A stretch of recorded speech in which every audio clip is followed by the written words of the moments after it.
YouTube channel परीक्षा सहपाठी में आप सभी का हार्दिक स्वागत है। Good evening to all of you. मैं रितु। चलिए, हम जो अपनी तैयारी कर रहे हैं सीटेट की, हम प्रिपरेशन कर रहे हैं, जिसमें हम जो क्लास 7th आपकी है साइंस की, विज्ञान की, एनसीईआरटी चैप्टर वाइज जो समरी है, डिटेल में हम जो चैप्टर वाइज है जो जो इंपॉर्टेंट आपके हैं, जो इससे क्वेश्चन आपके बनते हैं, वो सारे टॉपिक हम देखेंगे।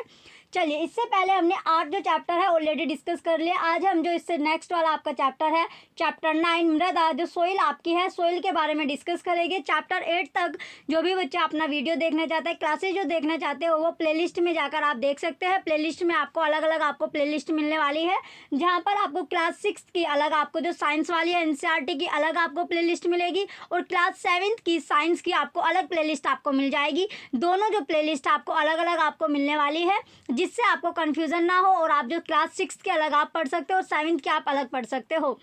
चलिए, अब अपने चैप्टर 9 की ओर बढ़ते हैं। चलिए, ये हमारा चैप्टर 9 है सोइल, यानी जो मृदा है, मृदा के बारे में। जो सोइल है, मृदा जो मिट्टी आपकी है, तो मिट्टी के बारे में आज हम पढ़ेंगे। मिट्टी जिसके आपने बर्तन भी आपने देखे होंगे, जो मिट्टी के बर्तन आपके बने होते हैं, शराय वगैरह जो आपकी आती है, तो मिट्टी के बारे में हम पढ़ेंगे कि मिट्टी कितने तरह की आपकी होती है। उस सारी डिटेल में हम इसमें बात करेंगे कि मिट्टी जो है वो किस किस तरह की आपकी मिट्टी होती है, और मिट्टी से जो बर्तन है, जो बर्तन आपके बनाए जाते हैं मिट्टी के, वो किस तरह आपके बर्तन बनाए जाते हैं। तो ये सारे जो चैप्टर में हम पढ़ने वाले हैं, जो मृदा चैप्टर आपका जो सोइल वाला चैप्टर है, इसके बाद इसमें पढ़ेंगे, एक एक पॉइंट हम इसमें पढ़ेंगे, जिससे हमारा एक भी जो क्वेश्चन है वो आपका छूटे ना, यानी सोइल से जो भी आपका क्वेश्चन आए वो आप इजीली कर पाओ।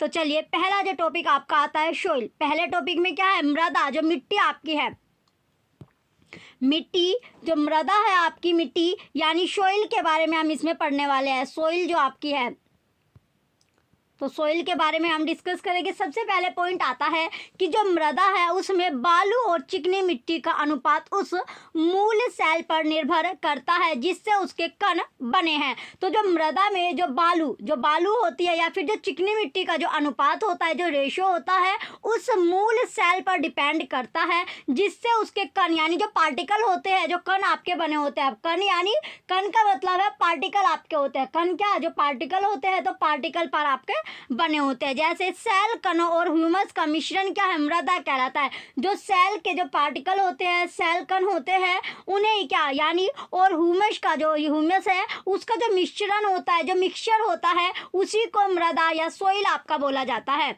जीवाणु जैसे बैक्टीरिया, जो जीवाणु जैसे जो बैक्टीरिया होते हैं, पादप, मूल और केंचुए जैसे जीव भी मृदा के महत्वपूर्ण अंग होते हैं। तो ये भी क्या होते हैं? जो मृदा है, जो सोइल है, उसके ही इंपॉर्टेंट ऑर्गन होते हैं, महत्वपूर्ण जो ऑर्गन है, अंग आपके होते हैं।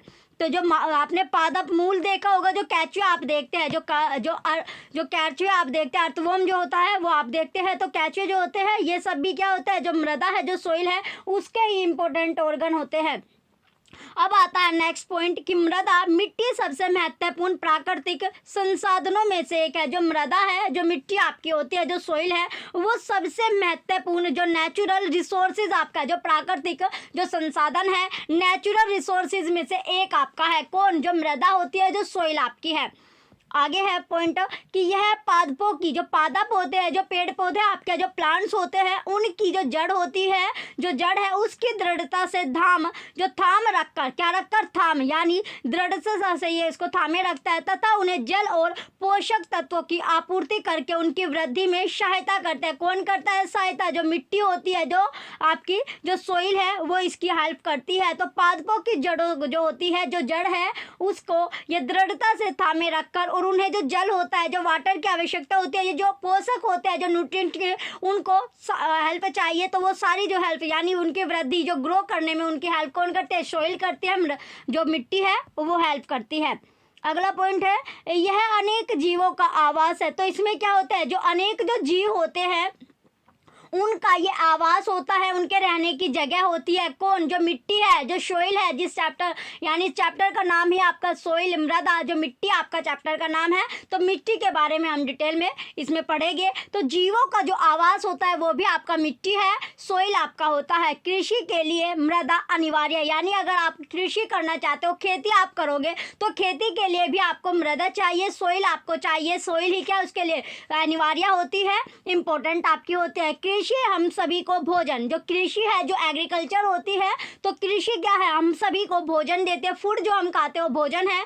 कपड़ा और आश्रय प्रदान करती है। जो एग्रीकल्चर से हमें क्या क्या प्राप्त होता है, तो एग्रीकल्चर जब हम खेती करेंगे तो हमको उससे फूड प्राप्त होगा। फूड के साथ साथ जब हम फूड जो हम भोजन हमने, तो जो भी उसमें फसल होगी, तो फसल बेचने के बाद क्या हम उससे कपड़ा खरीद सकते हैं, और उससे जो हमारा आश्रय है वो भी हमें कौन देते हैं, जो मृदा है, जो मिट्टी है, उसी से हमें प्राप्त होता है। अतः मृदा हमारे जीवन का अभिन्न अंग है। यानी जो मृदा है, जो सोइल होती है, वो हमारी लाइफ का अभिन्न यानी एक भाग होता है, एक पार्ट आपका है।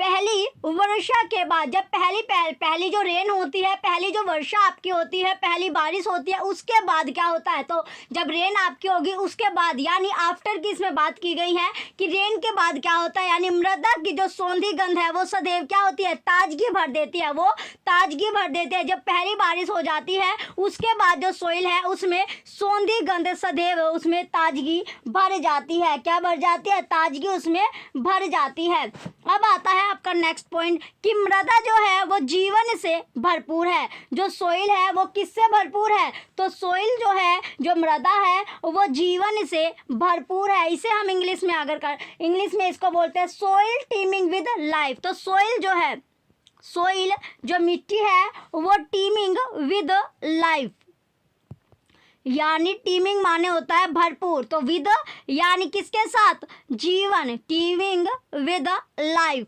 इसको आपको इंग्लिश में बोलेंगे। अब आता है नेक्स्ट आपका कि वर्षा ऋतु, जो वर्षा ऋतु है उसमें एक दिन जो पहेली है, जो चैप्टर इसमें जो पहेली और बुझो है, उसने मृदा में से एक केचुए को बाहर आते देखा। जैसे आपने भी ऑब्वियसली बात है, जो केचुआ है वो भी आपने देखा होगा, जब बारिश के समय में क्या होता है, जो केचुए होते हैं, या आपने पहले जो चैप्टर आपने पढ़े थे उसमें आपने देखा था कि जो केचुए है जब बारिश आ जाते हैं, यानी जब भारी वर्षा हो जाती है, तो भारी वर्षा के बाद जो केचुए यानी जो मिट्टी में छोटे छोटे जो छेद होते हैं, जो हूल होते हैं, तो वहाँ से क्या होते हैं, एयर पास होते हैं। जब बारिश ज़्यादा होने के कारण जो हूल होते हैं, जो छेद आपके होते हैं, वे बंद हो जाते हैं। तो इस वजह से जो नीचे जो ज़मीन के अंदर यानी मृदा, जो मिट्टी के अंदर जो नीचे गहराई में जो जानवर रहते हैं, जो जीव रहते हैं, वे जीव बाहर निकल कर आने लगते हैं। वे जीव क्या होते हैं, भारी वर्षा के बाद क्योंकि एयर पास नहीं होती, हवा वहाँ तक नहीं पहुँचती, तो वे बाहर सांस लेने के लिए या जीने के लिए क्या आते हैं, श्वसन के लिए वे बाहर निकल कर आते हैं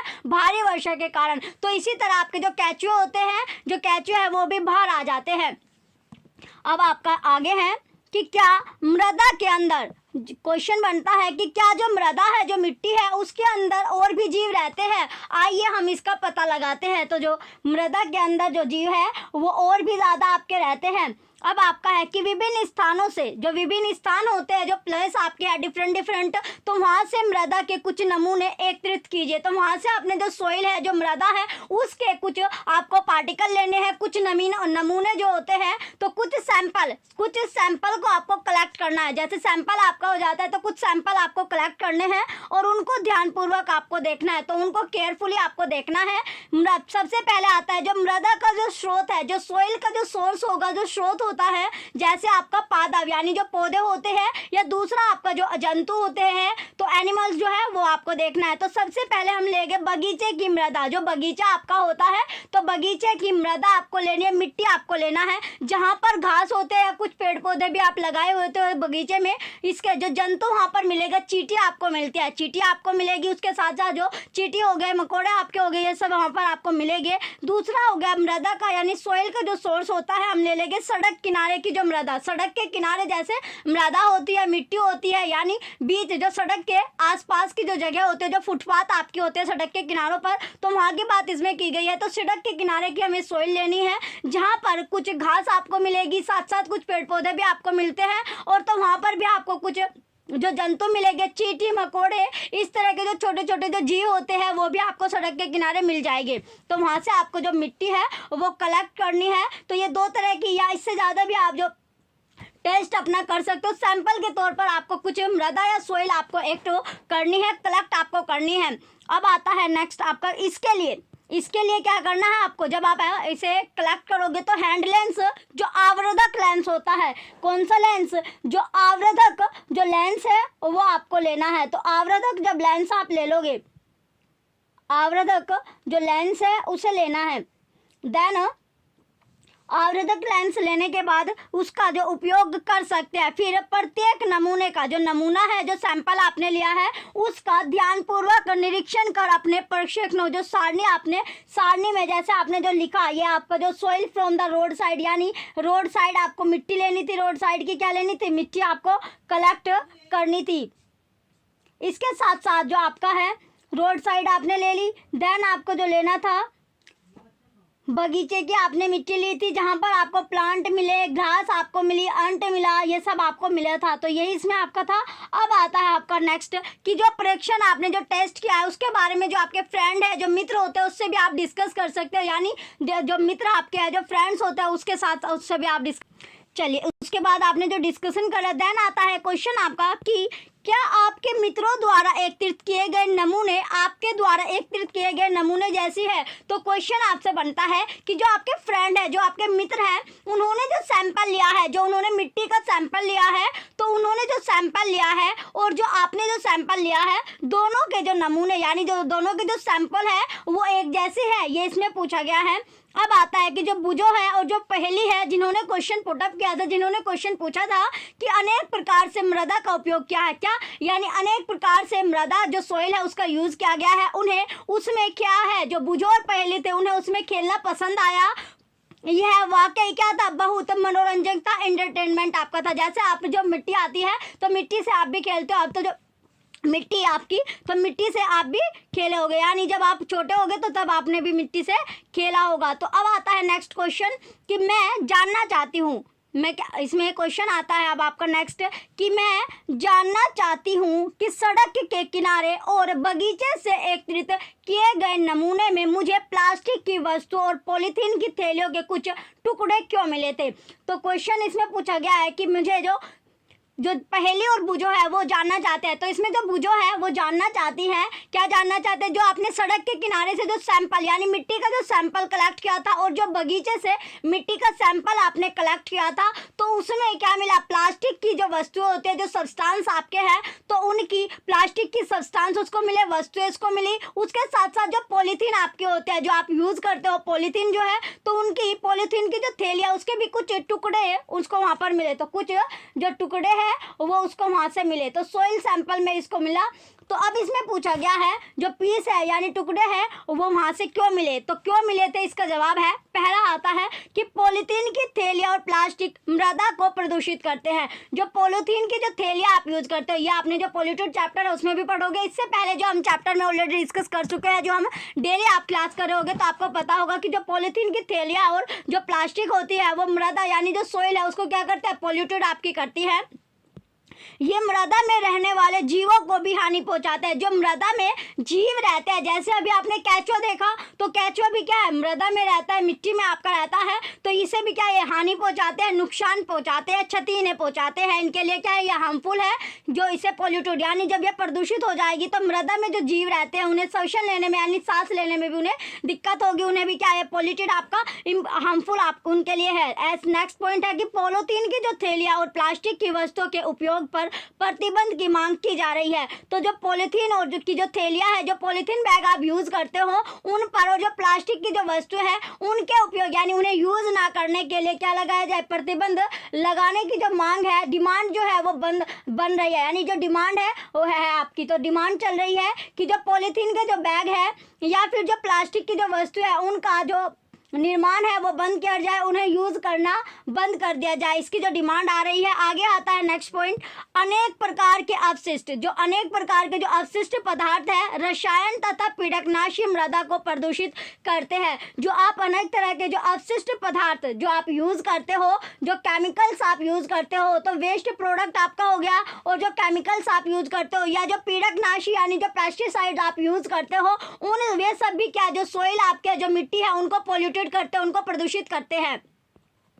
नेक्स्ट आता है ऐसे अपशिष्ट पदार्थ यानी जो वेस्टेज मटेरियल आपका होता है, वेस्टेज जो प्रोडक्ट है, वेस्ट प्रोडक्ट और जो रसायन जो केमिकल्स है वो मृदा जो सोइल है उसमें निर्मुक्त करने से पहले उन्हें उपचारित किया जाना चाहिए। तो उन्हें क्या करना चाहिए, उपचारित किया जाना चाहिए। तो अब आता है नेक्स्ट पॉइंट कि पीड़कनाशियों का उपयोग कम से कम किया जाना चाहिए। जो पेस्टिसाइड है उनका जो यूज़ है वो कम यानी मिनिमाइज उनका यूज़ किया जाना चाहिए। मैंने हाट बाजार में मिट्टी के बने हुए बर्तनों व खिलौनों को देखा था। तो मैंने क्या, जो सीन पोट आपके हैं, यानी पोट और टॉय जो है किससे बने हुए थे, जो टॉय और जो पोट है ये मैंने जो बाजार है उसमें आपके देखे थे, किससे, जो सोइल से आपके बने हुए। कौन से बाजार में, जो हाट बाजार आपका है। अब आता है नेक्स्ट है इसमें कि जो मृदा है वो प्रेक्षितिका प्रोफाइल, मृदा प्रेक्षितिका प्रोफाइल। तो सोइल की जो प्रोफाइल होती है, सोइल की प्रोफाइल, इसमें आपका ये बोलेगा आपका सोइल प्रोफाइल, सोइल प्रोफाइल। तो इसमें आता है जो सोइल प्रोफाइल है या मृदा प्रेक्षितिका प्रोफाइल है, मृदा अनेक परतों की बनी होती है। जो मृदा है, जो सोइल है, वो अनेक जो परत होती है, जो लेयर होती है, तो लेयर से ये बनी होती है। तो सोइल जो होती है ये कंपोज्ड होती है डिस्टिंक्ट लेयर के साथ, यानी अनेक जो परत होती है, जो लेयर होती है मिट्टी, उससे बनी हुई होती है। तो मिट्टी की अनेक तरह की लेयर होती है, अनेक तरह की जो परत होती है, यह जानने के लिए कि ये परतें किस प्रकार व्यवस्थित रहती है। तो इसमें सबसे पहले है, थोड़ी सी आपको मृदा लेनी है, थोड़ी सी आपने सोइल ले ली, मिट्टी आपने ले ली। तो ढेलों को, जो ढेले होते हैं, तो ढेले जो होते हैं, तो उसमें क्या करना है आपको, जो ढेले आपने लिए, जो डले, इसमें ढेले आप बोलो या फिर आप सिंपल भाषा में डले आप बोल सकते हो। तो डले को अपने हाथ से तोड़कर उनका चूरन बना ले। तो जो डले आप लोगे, जो मिट्टी के डले होते हैं, तो ढेले या डले आप बोल सकते हो। सिंपल जो डले आप बोलते हो, तो सिंपल लैंग्वेज में आप डले समझ लीजिए। तो डले आप लेते हो, तो डले आपने ले ले, तो उनका आपको अपने हाथों से क्या करना है, उन्हें चौड़ा बनाना है। जैसे आप जो चूरन होता है, तो चूरन की तरह इनको आपको पीस लेना है, यानी पाउडर फॉर्म में आपको कर लेना है। जब आप इन्हें पीस लोगे, यानी चूरन इन्हें बना लोगे, पाउडर के फॉर्म में इसे कर लोगे। अब 3/4 जल से भरा कांच, जो 3/4 जो आपका है, यानी 3/4, यानी 3/4 जो जल से भरा कांच का एक गिलास लेना है। जो कांच का जो गिलास आपका आता है, कांच वाला, वो गिलास आपको लेना है। तो कांच का गिलास आपने ले लिया, कांच के गिलास, और उसमें मुट्ठी भर मृदा मिला दीजिए। फिर क्या करना है आपको, जो पाउडर आपने बनाया है, जो हाथों से पीसकर डले का पाउडर आपने बनाया, चूरन बना लिया है, तो उसको आपको जो 3/4 आपने जो पानी लिया है कांच के गिलास में, उसमें आपको डालना है एक मुट्ठी भरकर। इसे किसी छड़ से, इसे जो छड़ आपकी आती है, यह अच्छी तरह आपको हिला लेना है। जो छड़ होती है, यानी जो डंडी होती है, उससे आपको क्या करना है, हिला लेना है। तो डंडी जो होती है, डंडी से आपको सेक कर लेना है। जैसे आपने जो टेस्ट ट्यूब आपने देखी थी, जो प्रकनली होती है, तो प्रकनली आपने देखी थी। तो टेस्ट ट्यूब को हम बार बार क्या करें, जब हम एक्सपेरिमेंट करते हैं, सेक करते हैं, तो टेस्ट ट्यूब को हम ऐसे हाथ में लेके सेक कर रहे थे। लेकिन इसमें क्या करना है, हमें जो सेक करना है उसे क्या करना है, जैसे आप चम्मच, आप स्पून, जब दूध में आप चीनी डालते हो, दूध में शक्कर या चीनी आप मिलाते हो, उसे मिलाते हो, तो उसी तरह आपको जो मिट्टी है, जो जल है, उसको आपको स्टिक से या छड़ी से या डंडी से आपको मिलाना है, सेक करना है। जब आप उसे मिला लोगे, घोल लोगे पूरी तरह से, जब वो घुल जाएगी, जिससे मृदा पानी में मिल जाए, जिससे क्या है, जो मृदा होती है, जो सोइल होती है, वो पूरी तरह से उसमें पानी जो आपने लिया है 3/4, उसमें वो मिलना चाहिए। यानी सोइल और जो वाटर आपने लिया है उसका मिक्सचर होना चाहिए। अब आता है नेक्स्ट पॉइंट कि अब आपको क्या करना है, जब वो पूरी तरह से मिल जाए वाटर में, जो घुल जाए, यानी जो सोइल ली है, मिट्टी ली है आपने, वो जो जल है, जल में पूरी तरह से घुल जाएगी। तो घुलने के बाद आपको क्या करना है, थोड़ी सी देर के लिए उसको आपको रख देना है। तो अपने पास कुछ देर के लिए उसे रख देना है। कुछ समय के बाद गिलास का जो पानी है, जब कुछ देर बाद जब आपने रख दिया, तो जब आपने घोलने के बाद, जब उसे रखने के बाद कुछ टाइम बाद आप वेट करने के बाद जब उसे देखोगे, तो उसके बाद आपको देखना है जो गिलास का जो पानी है, जो गिलास वाटर आपका है, तो वो कैसा देखेंगे। तो सबसे पहले आता है इसमें पहला पॉइंट है कि जो मृदा, अब आती है कि जो मृदा है, जो सोइल होती है, उसकी जो परतें हैं, तो उसकी परतें पहले नंबर पर आपके आती है ह्यूमस, पहले नंबर पर होगी ह्यूमस, दूसरे पर आपका जल यानी वाटर होता है, तीसरे पर मृतिका जो होती है आपकी क्ले, कौन सी मिट्टी, यानी क्ले मिट्टी आपकी होगी, चौथे नंबर पर बालू आती है, जो सैंड आपकी होती है, पांचवें नंबर पर आती है बजरी यानी ग्रेवल, पांचवें नंबर पर आती है ग्रेवल। ह्यूमस को इंग्लिश में भी ह्यूमस बोले जाता है, और जल को आपको पता ही है, ये आपका वाटर होता है। तो इसमें आपने देखा सबसे पहले ह्यूमस, यानी जो लेयर होता है, मिट्टी की हम परत देख रहे थे, मिट्टी की जो लेयर होती है, डिफरेंट टाइप की आपकी लेयर होती है। तो किस किस तरह की लेयर होती है, सबसे पहले जब हमने जो पानी में सोइल मिलाई है, पाउडर बनाकर उसे घोलने के बाद जब उसे कुछ टाइम बाद रख दिया, देन हम उसे देखेंगे तो मिट्टी की जो लेयर होती है, सबसे पहले आपको ह्यूमस नजर आएगा, देन आपको वाटर नजर आएगा, उसके बाद आपको क्ले दिखेगा, फिर आपको सैंड दिखेगा, देन आपको बजरी। तो इस तरह आपकी जो सोइल की जो परत है, जो लेयर्स है, वो आपने देख ली। तो इसके पिक्चर देखते हैं कि पिक्चर में आपको किस तरह आपको दिखाई देगा। चलिए इसकी पहले हम पिक्चर देख लेते हैं। देखिए यहाँ पर आप देखिए, ये आपको क्या दिख रहा है, ये गिलास आपने लिया, ये क्या है, गिलास आपका है, जो कांच का गिलास लेना था। इसमें मिट्टी, जो पाउडर बना के आपने मिट्टी डाली है, पानी 3/4 इसमें पानी लेना था, 3/4 पानी लेना था गिलास में। पानी लेने के बाद हमने इसमें मिट्टी को घोला स्टिक से, छड़ी से, डंडी से, जिससे भी अच्छी तरह से घुल जाए। तो इस तरह हमने घोल लिया। देन आपको सबसे पहली जो लेयर आपको दिख रही है, क्या है, ह्यूमस आपकी है। इसके बाद आपको वाटर दिख रहा है, जल आपको दिख रहा है। देन आपको मृतिका दिख रहा है। मृतिका क्या होती है, आपका क्ले मिट्टी आपकी होती है। इसके बाद है बालू। बालू होती है कौन सी मिट्टी, सैंड। बालू होती है सैंड। देन आपको ग्रेवल, यानी बजरी जो है, इसे बोला जाता है ग्रेवल। और ह्यूमस को इंग्लिश में भी आपका ह्यूमस ही आपका बोला जाता है। तो ये होता है ह्यूमस। तो इस तरह आपको जो लेयर है, 1 2 3 4 5 तरह के आपको क्या दिख रही है, मिट्टी जो आपको दिख रहे हैं। तो 5 तरह का आपको दिख गया। तो इसमें अलग अलग यानी जो परतें थी, जो लेयर थी आपको देखनी थी, तो 5 लेयर आपको विद फिगर आपको दिखाई गई है। फिगर के साथ आपको साथ साथ समझाया जाए, जिससे आप ज़्यादा चीज़ें गेन कर पाओ और जो क्वेश्चन आपके आते हैं, हर क्वेश्चन का आप आंसर अच्छे से दे पाओ। जब तक आपका कंसेप्ट क्लियर नहीं होगा, आप क्वेश्चन का आंसर नहीं दे पाओगे। चलिए अब नेक्स्ट क्वेश्चन की ओर बढ़ते हैं। चलिए इसके बाद आपसे पूछा गया है, अब आपने पिक्चर देख ली। पिक्चर देखने के बाद आपसे आगे क्या क्वेश्चन बनना है कि क्या आपको कांच के गिलास में विभिन्न माप या साइज के जो कण है, जो पार्टिकल आपने देखे, परतें दिखाई देती है। बिल्कुल सही है। इन परतों को जो दर्शाते हुए एक चित्र आपको बनाना है। तो परत आपने देखी, जो लेयर देखी, तो उसका पिक्चर भी आपने देख ली। अब हम चलते हैं नेक्स्ट। अब आता है अगला क्वेश्चन, क्या जल में, जो जल है, जो वाटर है, उसमें कुछ मृत अथवा सड़ी गली पत्तियों के टुकड़े अथवा जंतु अवशेष तैरते दिखाई दे रहे हैं। बिल्कुल सही है। जो आपने अपर में देखा था वो आपको दिख रहा था। तो यहाँ पर क्या था, जो जल में कुछ मृत या जो सड़ी गली चीजें होती है, जो पत्तियों के जो टुकड़े होते हैं, पार्टिकल होते हैं, वे जो पीसीज होते हैं, वे आपने देखे। देन जो जंतु के जो अवशेष है, जो पार्टिकल बच जाते हैं जंतु के, एनिमल्स के, वे भी आपने तैरते हुए दिखाई दिए। तो मृदा में, जो मृदा है, जो सोइल है, उसमें जो प्रेजेंस, जो सड़े गले जैव पदार्थ होते हैं, उसे क्या बोला जाता है, ह्यूमस आपका बोला जाता है। तो जो डेड पार्टिकल, सड़े गले क्या होता है, जो सड़े गले जो पार्टिकल होते हैं, यानी डेड पार्टिकल आपके होते हैं। तो डेड पार्टिकल आपने देखा, इसमें जो सोइल की मिट्टी थी उसमें, उसी को आपका बोला जाता है ह्यूमस। तो इसको क्या बोला जाता है, ह्यूमस आपका बोला जाता है। अब आता है नेक्स्ट आपका अपक्षय। नेक्स्ट क्या है आपका, अपक्षय आता है। तो अपक्षय होता क्या है, अब इसमें नेक्स्ट पूछा गया है कि जो अपेक्षा है वो क्या है। जैसे जो पवन होती है, क्या होती है, जो पवन होती है, अपेक्षा होता है वेदरिंग। अपेक्षा क्या है आपका, वेदरिंग। अपेक्षा को बोला जाता है वेदरिंग। ये हो जाएगा आपका वेदरिंग। ये हो जाएगा आपका अपेक्षा यानी वेदरिंग। वेदरिंग, वेदरिंग हो गया। तो इसमें पूछा, ये सबसे पहले अपक्षय यानी जो वेदरिंग है, वेदरिंग किसको बोला जाता है, तो वेदरिंग ये होता है पवन, जल।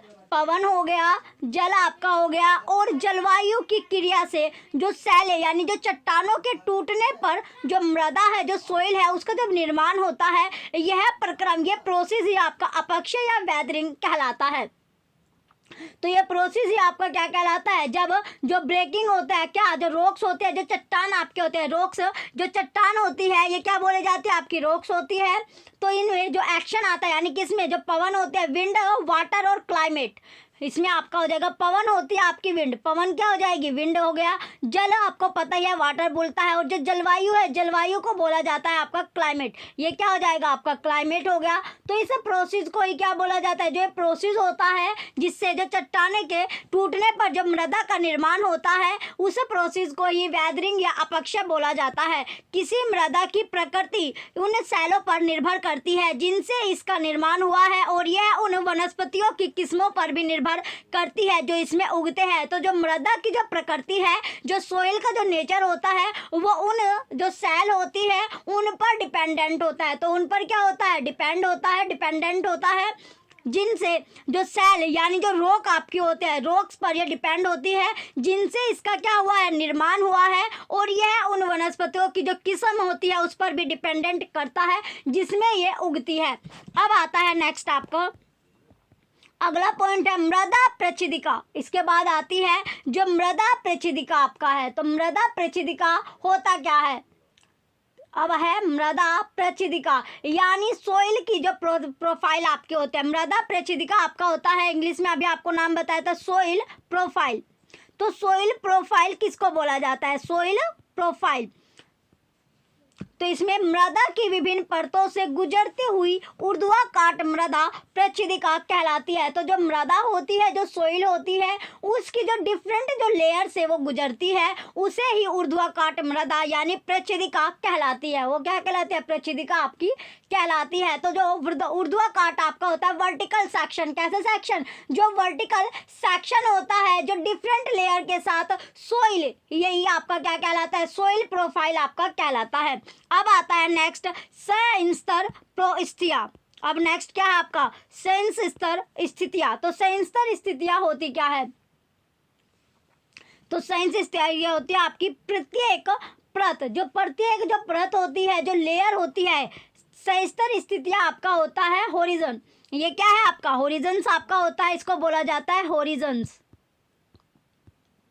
ये हो गया आपका होरिजन यानी प्रत्येक परत जो स्पर्श गठन, रंग, गहराई और रासायनिक संगठन में भिन्न होती है, ये परतें संस्तर स्थितियां कहलाती है या होरिजोन्स आपका बोलने जाती है।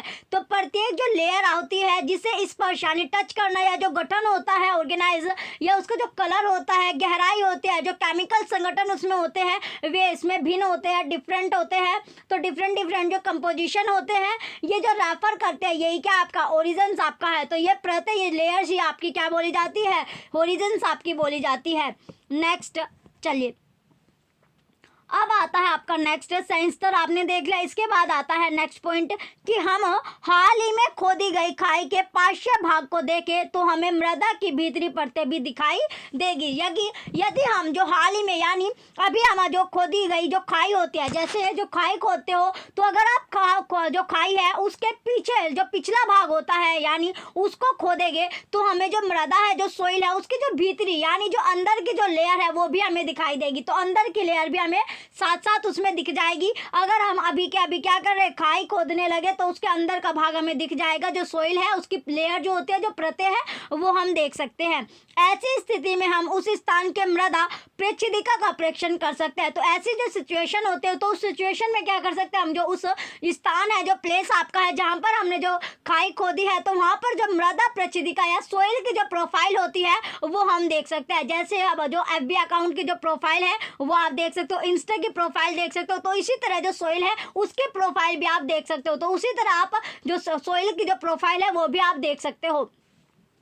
अब है आपका अगला मृदा प्रच्छेदिका को कुएं की खुदाई करते समय, जो मृदा प्रच्छेदिका है या जो सोइल की जो प्रोफाइल है उसको जैसे कुएं की जब खुदाई करते हैं, कुएं की खुदाई करते समय अथवा किसी इमारत की नींव खोदते समय भी देखा जा सकता है। तो तब भी आप देख सकते हो जब आप जो घर है यानी घर आप किसी भी जो घर आपका है, हाउस है, उसका जब नींव रखते हैं यानी नींव के लिए जो है जमीन हमें नीचे तक खोदनी पड़ती है थोड़ी, तो तब भी आप ये जो सोइल की प्रोफाइल है तब भी आप देख सकते हो, उसकी जो लेयर है वो आपको दिख जाएगी। जब नींव यानी कोई जब भवन बनता है, किसी का घर अगर बन रहा है, वो नींव खोद रहे हैं, तो तब भी आप इसका जो देख सकते हो। तो इसकी जो सोइल की प्रोफाइल है मृदा प्रच्छेदिका आप तब भी आप देख सकते हो। इसे पहाड़ों पर, सड़कों के किनारे अथवा नदियों के खड़े किनारों पर भी देखा जा सकता है। तो इसे आप कहाँ देख सकते हो, इसे आप अगर अलग जगह आप देखना चाहते हो और जगह भी यानी और जो जगह है वहाँ पर भी आप इसे देख सकते हो। तो इसमें क्या देख सकते हो आप, जो सबसे पहले इसमें जो आपके पहाड़ होते हैं तो पहाड़ी इलाके पर आप इसे देख सकते हो, पहाड़ी इलाके हो गए, या फिर जो सड़क का किनारा होता है सड़क के किनारे इसको देख सकते हो। जो नदियाँ होती है, जो रिवर है, तो वहाँ पर उनके जो खड़े किनारे होते हैं वहाँ पर भी आप जो सोइल की प्रोफाइल है वो देख सकते हो। अब आता है नेक्स्ट सबसे ऊपर वाली संस्तर स्थिति सामान्यतः गहरे रंग की होती है। तो सबसे ऊपर वाली जो संस्तर स्थिति होती है वो कैसी, वो जनरली आपको डार्क कलर में आपको दिखेगी, यानी गहरे रंग की आपको दिखाई देगी, डार्क कलर की होती है, क्योंकि है ह्यूमस और खनिजों से समृद्ध होती है। क्योंकि इसमें क्या होता है, जो ह्यूमस होता है वो आपको मिलता है, साथ साथ इसमें मिनरल्स भी आपका ऐड होता है। तो ये जो इसका जो डार्क कलर होता है, किस वजह से, अगर क्वेश्चन आपका बनता है कि जो सोइल की सबसे ऊपर की जो लेयर होती है, सबसे ऊपर वाली जो लेयर है वो डार्क कलर की क्यों दिखाई देती है, तो डार्क कलर की यानी गहरे रंग की इसलिए दिखाई देता है क्योंकि उसमें ह्यूमस होता है, साथ साथ ह्यूमस के साथ साथ उसमें जो मिनरल्स होता है, जो खनिज होता है वो भी उसमें ऐड होता है। खनिज और ह्यूमस की वजह से उसका डार्क कलर आपको दिखाई देता है। सबसे ऊपर वाली लेयर, सबसे ऊपर वाली लेयर आपकी है ह्यूमस, मृदा को उर्वर बनाता है। जो ह्यूमस होता है, जो मृदा है, जो सोइल है, उसको फर्टिलाइजर बनाता है, उर्वर बनाता है और पादपों को पोषण प्रदान करता है। जो पादप होते हैं, जो प्लांट्स आपके हैं, तो उसे क्या, जो पोषण है, न्यूट्रिशन है, वो प्रदान करता है। तो न्यूट्रिशन जो है वो कौन प्रदान करता है, जो सोइल यानी मिट्टी में ह्यूमस उसको प्रदान करता है, क्योंकि वो सोइल को उर्वर बना देता है, फर्टिलाइज आपका कर देता है। देन जो पोषण मिलता है, न्यूट्रिएंट्स मिलता है पेड़ पौधों को, प्लांट्स को, वो कहाँ से मिलता है, सोइल से लेते हैं, तो वो ह्यूमस के कारण आपका लेते हैं। नेक्स्ट अब आता है आपका अगला पॉइंट कि शीर्ष मृदा अथवा ए संस्तर स्थिति। तो शीर्ष मृदा जो होती है या ए संस्तर स्थिति यानी ए होरिजन की इसमें बात की गई है, किसकी, जो ए होरिजन आपका है। तो ए होरिजन क्या होता है, ए होरिजन आपका है, यह जो परत होती है, ये जो परत है, ये जो लेयर है, ये जनरली मृदु, सरंध्र और अधिक जल को धारण करने वाली होती है। जो सेकंड वाली परत आपकी आती है, आपने अभी देखा, तो सबसे ऊपर वाली परत, तो इसके बाद जो परत होती है ए स्तर वाली, ये मृदु, सरंध्र और अधिक जल को धारण करने वाली होती है। इसे शीर्ष मृदा अथवा ए संस्तर स्थिति कहते हैं, यानी ए होरिजन इसको बोला जाता है, इसे ए होरिजन बोला जाता है। ए होरिजन आप बोल सकते हो या फिर टॉप सोइल, क्या बोल सकते हो, ए होरिजन के साथ साथ जो इसका नाम है इसे आप बोल सकते हो टॉप सोइल, यानी शीर्ष मृदा हो गई आपकी टॉप सोइल,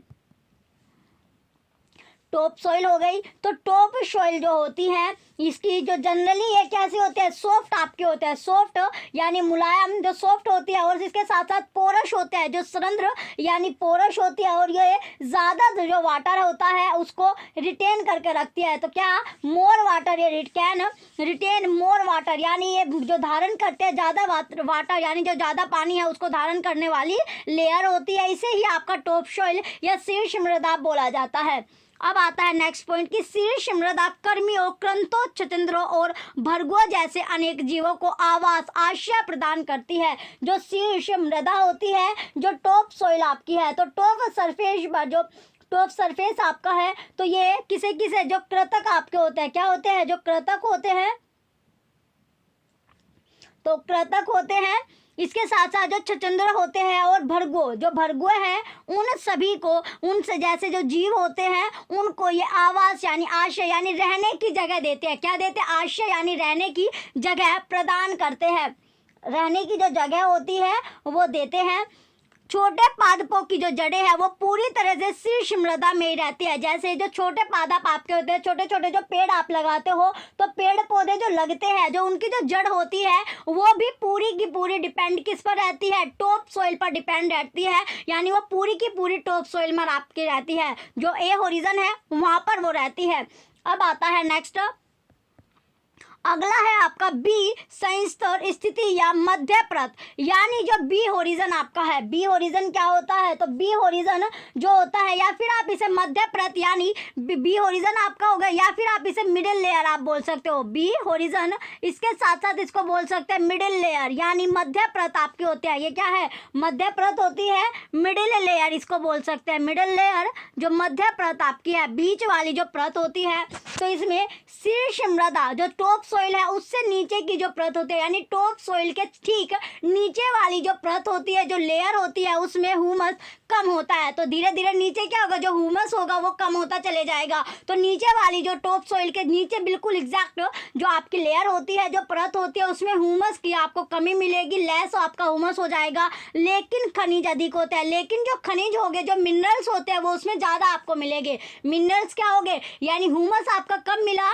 टॉप सोइल के बाद, जो लेयर आपके मिडिल लेयर या फिर बी ओरिजिन वाली, तो वहाँ पर आपको खनिज जो मिनरल्स होते हैं वो ज़्यादा मिलेंगे देन आपको जो humus as compare to humus, तो ह्यूमस उसमें कम मिलेंगे और जो मिनरल्स हो गया, जो खनिज है, वो आपको ज़्यादा मिलेंगे। यह परत सामान्यतः अधिक कठोर, जो ये परत होती है, जो ये लेयर होती है, वो जनरली क्या होती है, अधिक कठोर, जो कठोर है, यानी इसमें हार्ड आपकी पाएगी। ये ज़्यादा क्या होती है, हार्ड होती है और अधिक सनंत यानी घनी आपकी होती है। कठोर एक तो हार्ड हो जाएगी, कठोर आपकी हो जाएगी, इसके साथ साथ ये घनी आपको मिलेगी, घनी आपको मिलेगी और बी संस्तरित या मध्य परत कहलाते हैं। तो यही क्या, इसीलिए इसको क्या, ये आपकी सेकंड लेयर होती है। तो सेकंड लेयर आपने देख लिया, यानी बी होरिजन या फिर इसको मिडिल लेयर आपका बोला जाता है। अब आता है नेक्स्ट तीसरी लेयर जो आपकी होती है, यानी सी ओरिजन आप बोल सकते, तीसरी परत जो सी ओरिजन आपकी होती है, तीसरी परत है सी ओरिजन। तो इसमें क्या होता है, सी ओरिजन में होता है कि तीसरी परत सी सनिस्तर स्थिति कहलाती है। तो ये सी ओरिजन आपका बोली जाती है, जो दरारों और विद्रोह युक्त सेलों के छोटे ढेलों की बनी होती है, छोटे जो डले होते हैं उनसे वो बनी होती है। तो सी ओरिजन इसमें क्या होता है, स्मॉल स्मॉल यानी जो दरारें होते हैं, इनको लूम्स आपका बोला जाता है, लूम्स होते हैं, इसके लूम्स ऑफ रोक्स आपके ये होते हैं, सेले यानी रोक्स होते हैं विद क्रैक्स, जो दरारें आपकी होती हैं, एंड सर्विक्स एंड क्लीविक्स, ये आपका क्या होता है, इसे आपका। चलिए अब आता है नेक्स्ट कि इस परत के नीचे आधार सेल होता है। तो ऐसी जो लेयर होती है, इसके नीचे क्या होता है, आधार शेल आपका होता है, जो कठोर होता है। ये कैसा होता है, कठोर होता है, हार्ड आपका होता है और इसे फावड़े से खोदना कठिन होता है। जो फावला होता है, जो आप यूज़ करते हो खेत में, यानी जब आप एग्रीकल्चर जो कृषि करते हो उसमें जो फावला आप यूज़ करते हो, तो फावले से खोदने में इसे डिफिकल्टी होती है, कठिनाई होती है। तो आपको पता चल गया जो तीसरी लेयर है वो कैसी होती है, हार्ड आपके होते हैं, कठोर होते हैं, जिसे हम जो फावले से जब खोदते हैं उसमें हमें कठिनाई होती है। अब आता है नेक्स्ट आपका, आगे देखते हैं।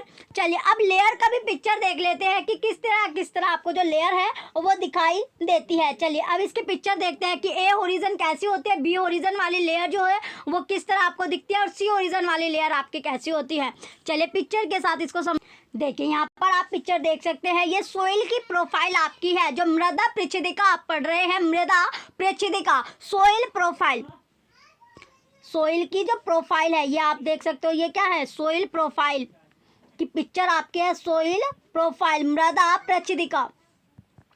तो उसकी पिक्चर, तो सबसे पहले देखिए यहाँ पर जो आप प्लांट, जो छोटे छोटे प्लांट्स है, जो पेड़ पौधे आप लगाते हो, उनकी जो रूट होती है, जो जड़ें होती है, वो कहाँ पर, यानी ए संस्तर स्थिति आपकी है, यानी ए होरिजन पर आपकी रहती है पूरी की पूरी। जैसे आपने पढ़ा था, जो पढ़ा है आपने, जो पॉइंट था तो उसमें दिया गया था, जो परत है, परत पर यानी पहली जो परत होती है उस पर वो पूरी तरह से डिपेंडेंट होते हैं, जैसे कि आप देख भी रहे हो। तो पूरी की पूरी जो जड़ है वो ए लेयर पर आपकी डिपेंडेंट है। देन आता है सेकंड आपका बी संस्तर स्थिति, यानी बी होरिजन, बी होरिजन आपने देखा तो बी होरिजन पर आपको दिखाई दे रहा है। देन आता है सी होरिजन, ये आपका सी होरिजन, जैसे कि आप देख ही रहे हो। तो सी होरिजन पे क्या होता है, सी होरिजन आपकी जिसमें क्या होता है, डले आपने देखा, ये हार्ड आपकी होती है, डले। और दूसरा वाली में क्या था, आपका ह्यूमस की कमी हो जाएगी और जो आपका मिनरल्स थे, जो खनिज थे, वो आपके ज़्यादा हो गए। तो खनिज ज़्यादा आपको मिलेंगे लेकिन ह्यूमस का इसमें कमी हो जाएगी।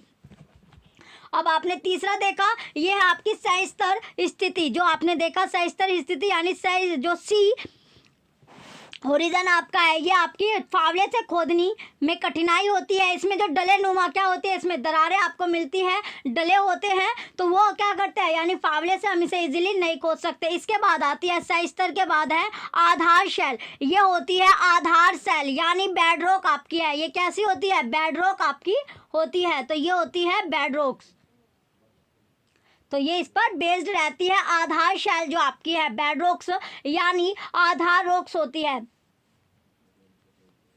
चलिए ये हो गया आपका। अब आता है, ये हार्ड होती है इसी वजह से। अब नेक्स्ट चलते हैं, अगला जो पॉइंट है, इसके बाद आता है मृदा के प्रकार, यानी टाइप ऑफ सोइल। मृदा के जो प्रकार है, सोइल के जो टाइप है वो पढ़ेंगे। तो सोइल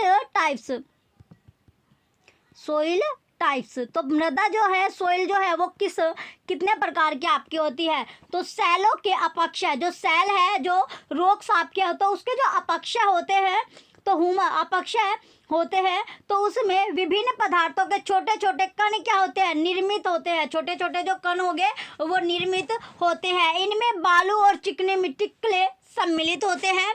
किसी मृदा में बालू और चिकनी मिट्टी का जो अनुपात है, जो रेशो है, उस मूल सैला पर निर्भर करता है, डिपेंड करता है, जिससे उसके जो कण होते हैं, जो पार्टिकल होते हैं वो बने होते हैं। सैल कणों, जो सैल कण होते हैं, तो इसमें जो रॉक्स पार्टिकल होते हैं और जो ह्यूमस है उसका जो मिक्सचर होता है वही आपकी मृदा कहलाती है। जीवाणु जैसे बैक्टीरिया, जो जीवाणु है, लिविंग ऑर्गेनिजम्स आपके होते हैं, और जो बैक्टीरिया होते हैं जैसे पादप मूल आपके हो गए, यानी प्लांट की जो रूट होती है वो हो गए, या फिर जो कैचुए होते हैं, जो अर्थवर्म होते हैं, और जैसे जीव भी क्या करते हैं, मृदा के महत्वपूर्ण अंग होते हैं, इंपॉर्टेंट पार्ट होते हैं सोइल के, मृदा के।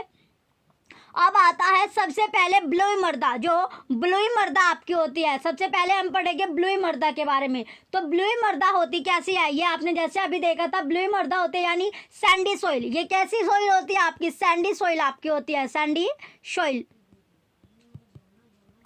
तो सैंडी सॉइल में क्या होता है, मृदा को उसमें पाए जाने वाले विभिन्न अमाप साइज के कणों के अनुपात के आधार पर वर्गीकृत किया जाता है। जो मृदा है, जो सॉइल है, तो उसमें पाए जाने जो विभिन्न अमाप यानी जो साइज के जो पार्टिकल है, तो उनके रेशो में इसको हम क्या कर सकते हैं, इसके बेस्ड पर ही हम इसको कैटेगराइज कर सकते हैं, क्लासिफाइड कर सकते हैं। जैसे सबसे पहले यदि मृदा के बड़े कणों का अनुपात क्या है, अधिक होता है, यानी जो बड़े कण होते हैं, बड़े पार्टिकल होते हैं, जो उनका रेशो अगर अधिक होगा, ज़्यादा होगा, तो उसमें क्या होगा, वो आपकी ब्लूई मृदा कहलाते हैं। वो कैसी, यानी सैंडी सॉइल आपकी बोली जाएगी। अब आता है नेक्स्ट मृण्मय मृदा। दूसरा क्या है, मृण्मय मृदा। तो मृण्मय जो मृदा होती है यानी क्लेई सॉइल। इसके बाद आता है क्लेई सॉइल।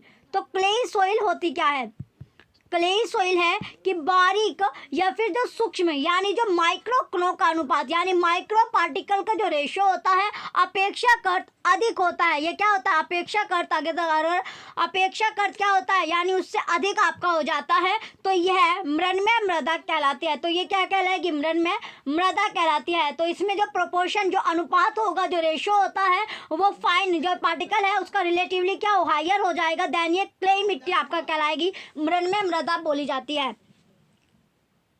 चलिए, इसके बाद आता है मृण्मय मिट्टी के बाद आता है दुमटी मृदा। कौन सी मृदा, जो दुमटी मृदा होती है यानी लोमी सॉइल।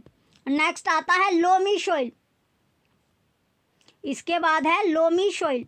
तो लोमी सॉइल कैसी होती है, यदि बड़े और छोटे कणों की, जो बड़े हैं और जो छोटे कण हैं, बड़े और छोटे पार्टिकल जो मृदा के होते हैं उसकी मात्रा क्या हो, लगभग यानी अप्रोक्सली सेम हो, इक्वल होती है, तो यह दुमटी मृदा कहलाते हैं। तो दोनों अगर इक्वल अमाउंट में होते हैं, इक्वल होते हैं, तो अप्रोक्सली यानी अप्रोक्स में आप रख सकते हो, लगभग आप रख सकते हो, तो अप्रोक्स में अगर रहती है तो ये आपकी बोली जाएगी दुमटी मृदा या दुमटी सॉइल आपकी होगी, जिसे लोमी सॉइल बोला जाता है।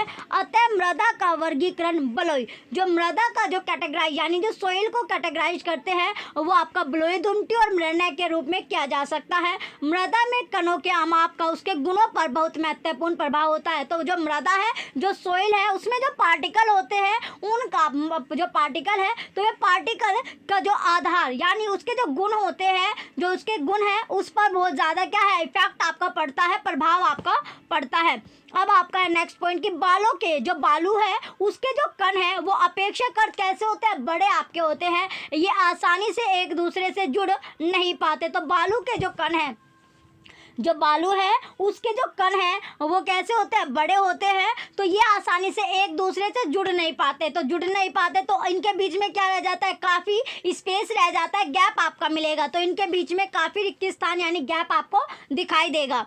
अब आता है नेक्स्ट, ये स्थान क्या होता है, वायु से भरे होते हैं। तो जो गैप आपको दिख रहा है तो वहाँ पर क्या आ जाएगी, वायु आ जाएगी, एयर आपकी फिल हो जाएगी, तो एयर से आपके भरे रहते हैं।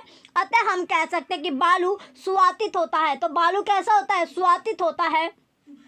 बालू के कणों के बीच, जो बालू है उसके जो कण है, जो पार्टिकल होते हैं, उसके बीच के स्थानों में से जल की निकासी तेजी से हो जाते हैं। तो जल की जो निकासी होती है वो तेजी से स्पीडली आपकी हो जाती है। अतः बलुई मृदा हल्की, स्वातित और शुष्क होती है। जो बलुई मृदा होती है वो कैसी होती है? हल्की होती है एक तो, दूसरा वो स्वातित होती है, इसके साथ साथ वो शुष्क भी आपकी होती है, शुष्क होती है। अब आता है नेक्स्ट आपका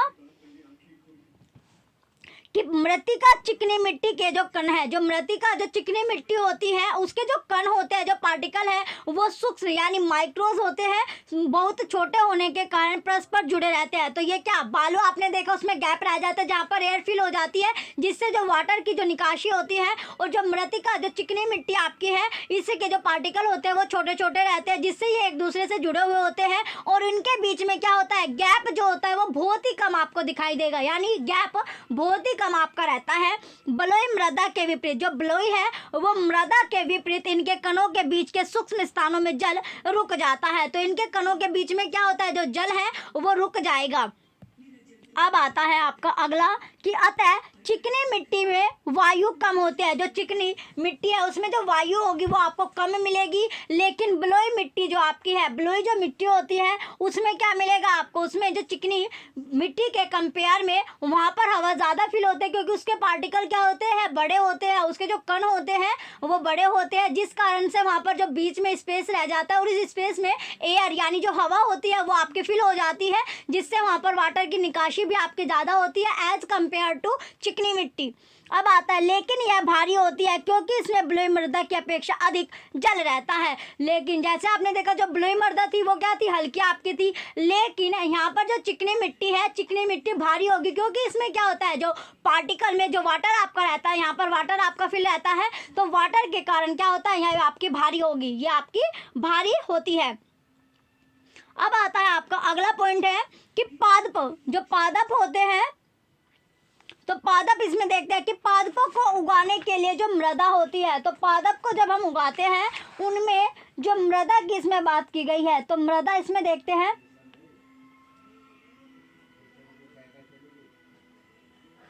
चलिए इसमें सबसे पहले हम पहला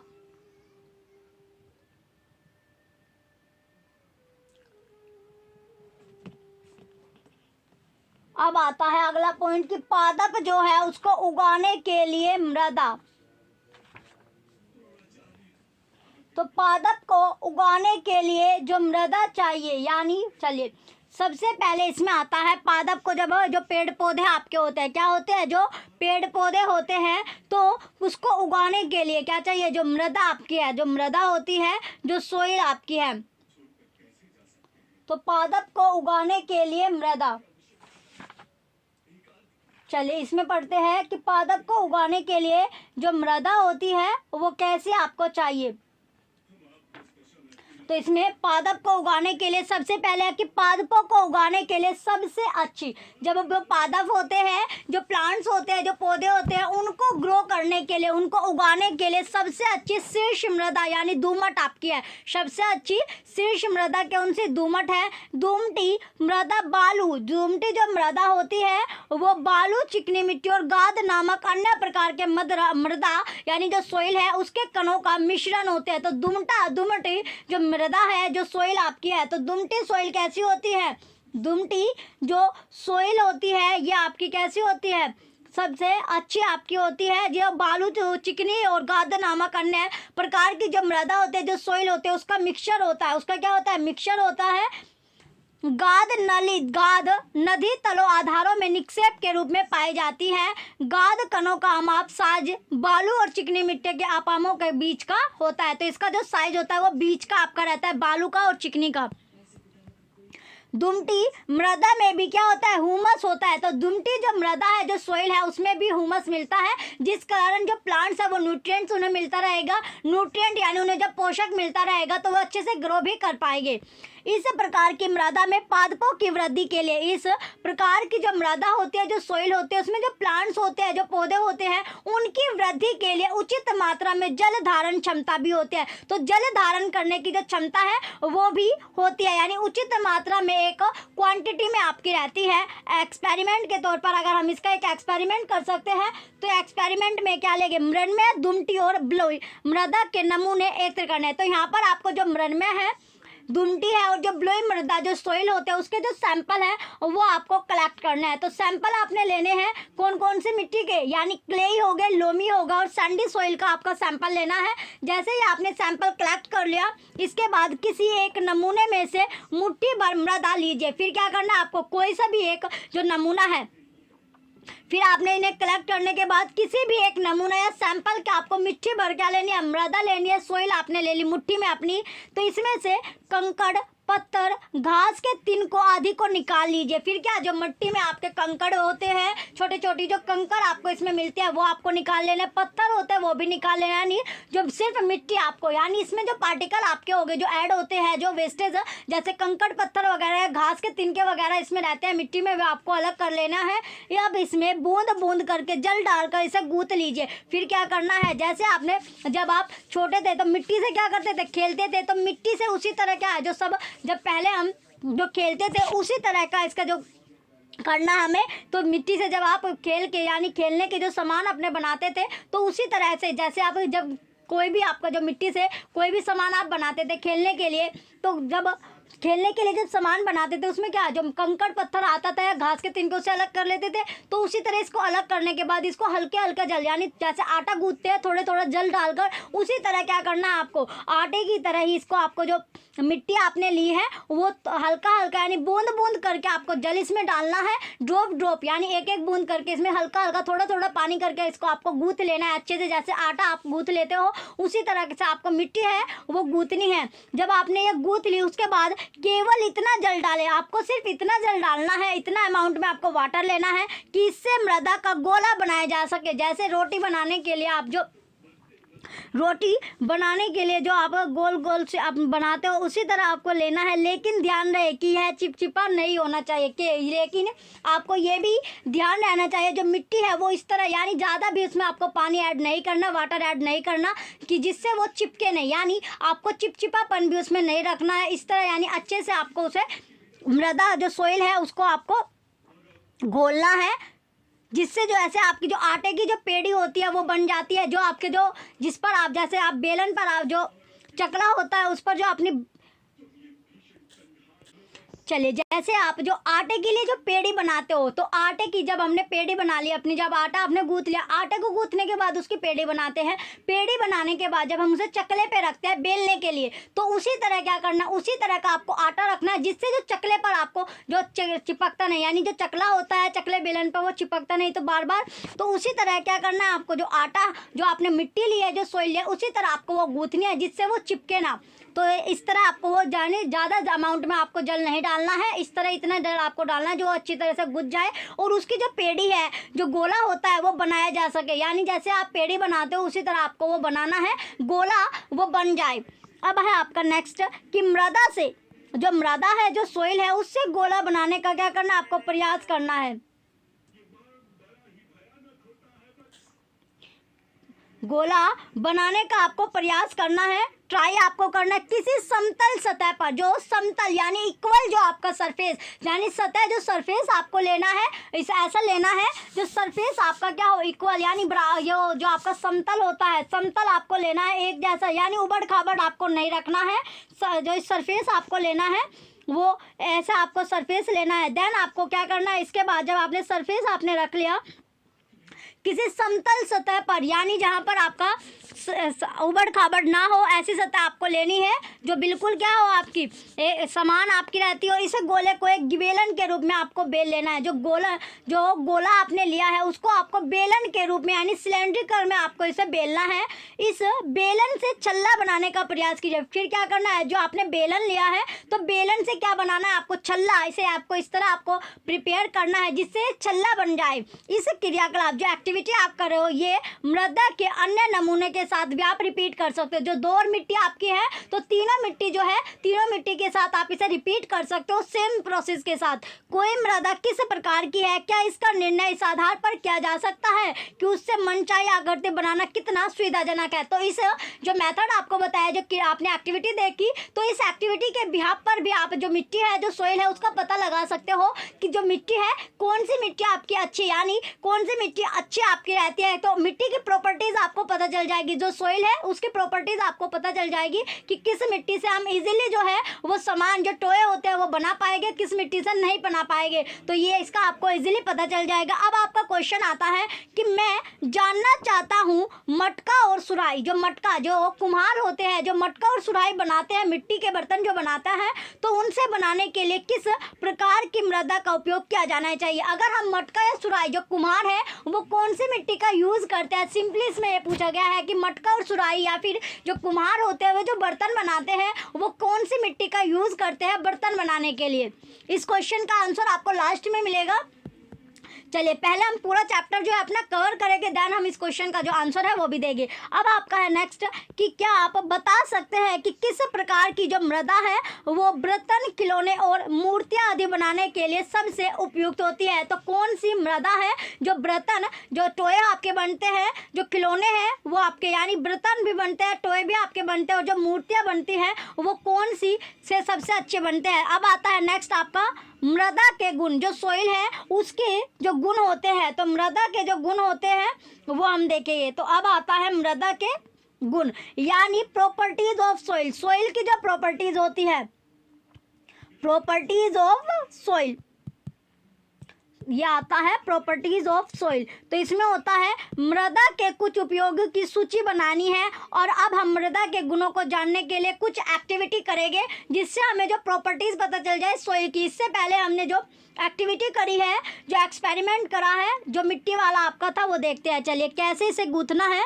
तो आटा, जैसे आप आटा गूंथते हो, आटा आप गूंथते हो, तो उसी तरह देखिए यहाँ पर आपको दिखाई दे रहा है, तो ये मिट्टी आपकी है। तो मिट्टी जो होती है इस तरह आपको एक गूंथ रहा है, यानी हल्का हल्का जल डालकर इसको गूंथ रहा है। जब ये इस तरह आपकी गूंथ गई, देन आपने इसने क्या किया, इसने इस तरह आपका गोल जो आकार में ये आपका बनाया, यानी गोल जो पेड़ी आप देखते हो, जैसे आटा की जो पेड़ी आप बनाते हो, जब रोटी बेलने के इससे पहले क्या बनाते हो, पेड़ी आप बनाते हो, तो उसी तरह जो पेड़ी इसकी बनानी है मट्टी की, जो सोइल आपकी मिट्टी है उसकी। देन आपको जो सिलेंड्रिकल इसमें बोला गया था, तो सिलेंड्रिकल में देन आपको इसका छल्ला, फिर क्या बनाया, पहले आपने इसे जो सिलेंड्रिकल है वो बनाया, देन आपने इसका छल्ला बना दिया, फिर क्या बनाया, छल्ला। तो ये क्या है, मृदा, जो सोइल से आपने कार्य किया है, जो एक्टिविटी किया है वो आपको पिक्चर के रूप में आपको दिखाई गई है। अब आते हैं, अब हम नेक्स्ट जो प्रॉपर्टीज हम देख रहे थे सोइल की, तो सोइल की प्रॉपर्टीज की ओर बढ़ते हैं। चलिए उसका एक्सपेरिमेंट देखते हैं। चलिए सोइल की प्रॉपर्टी में सबसे पहले पॉइंट आता है कि मृदा में जल अंतःस्रवण दर। तो जो सोइल है, जो मृदा आपकी है, जो सोइल होती है, इसमें जो जल है तो अंतःस्रवण की जो दर है, यानी परकोलेशन रेट, इसमें अंतःस्रवण दर क्या हो जाएगा, इसमें इंग्लिश में इसको बोलते हैं percolation rate of water, rate of water in soil, rate of water in soil. अब आता है इसका पहला पॉइंट जो हम एक्टिविटी करने वाले हैं, एक्सपेरिमेंट जो करेंगे देख के। चलिए इसमें आता है बूझो और पहेली। जो बूझो और पहेली है उसने 50 सेंटीमीटर और 50 सेंटीमीटर, यानी 50 सेंटीमीटर मल्टीपल 50 सेंटीमीटर के आप माप के 2 वर्ग अंकित किए, जिनमें से एक उनके घर के फर्श, जो उनका घर है उनके घर का जो फर्श होता है ऊपर, और दूसरी कच्ची सड़क पर बनाया था। दूसरा क्या, कच्ची सड़क जो होती है उस पर बनाया है।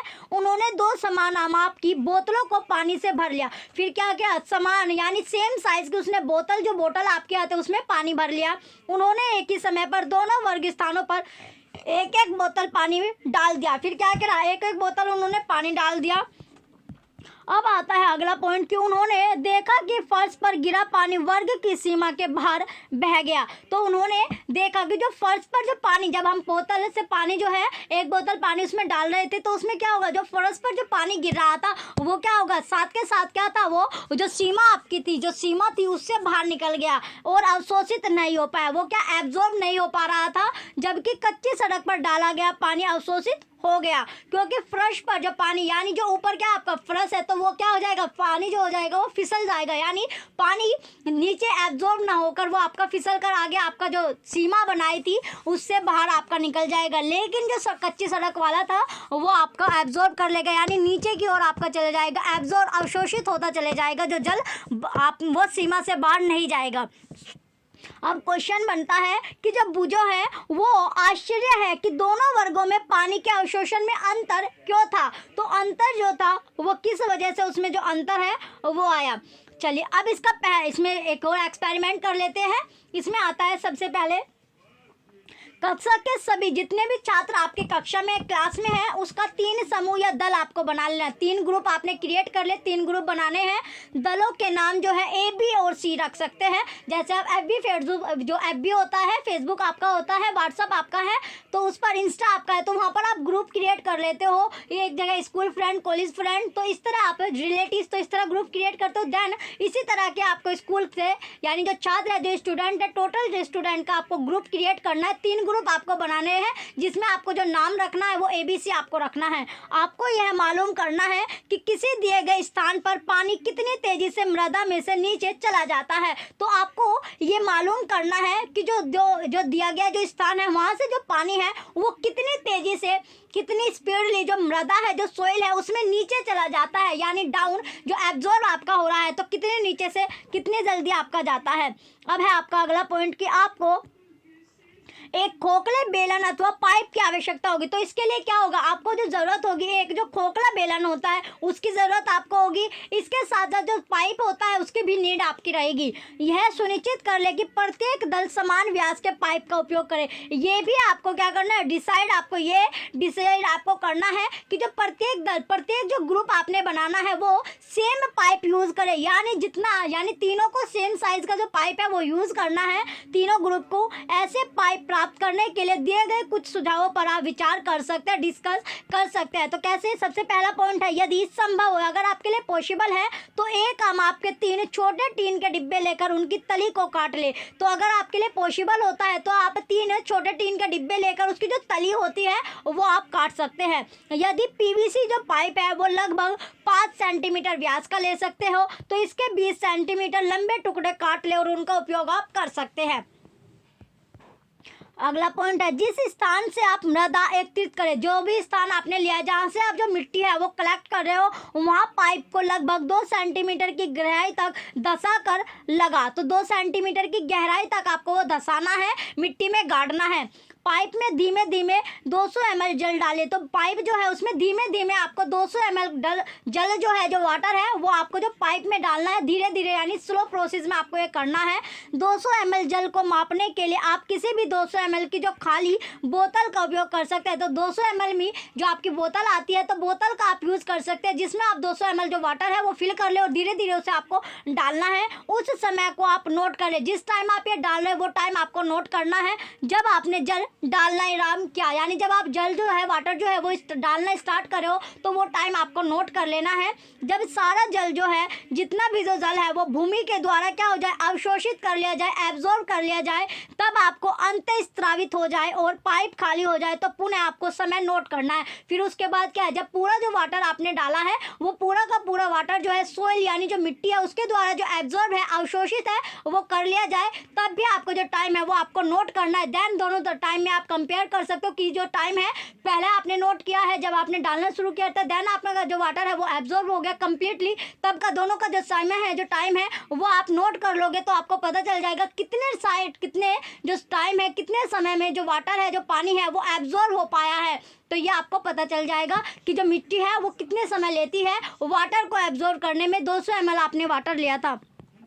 अब आता है अगला पॉइंट, यह भी आपको ध्यान रखना है कि पाइप में डालते समय, जब पाइप में आप पानी डाल रहे हैं, ना तो वो छलकना चाहिए और ना ही पाइप के बाहर गिरे। तो ये भी, यानी आपको जो पाइप का जो पानी आप ले रहे हो वो पाइप में डालते समय पानी ना तो छलके और ना ही पाइप के जो बाहर होता है, यानी सिर्फ वो पाइप जो आपने रखा है पाइप में ही आपका डलना है। इधर उधर जो आपको उसके साइड में पाइप के जो आसपास पानी नहीं जलना चाहिए, यानी पाइप आपका नहीं होना चाहिए। 200 ml जल के 200 ml जो जल है उसके मृदा में अंतःस्रावित होने में लगने वाला समय के आधार पर अंतःस्रावन दर की गणना निम्नलिखित जो सूत्र है, जो फॉर्मूला आपको दिया गया उसके द्वारा आप कर सकते हो। तो ये एक्सपेरिमेंट जो आप अपने घर पर भी आप ये एक्सपेरिमेंट कर सकते हो।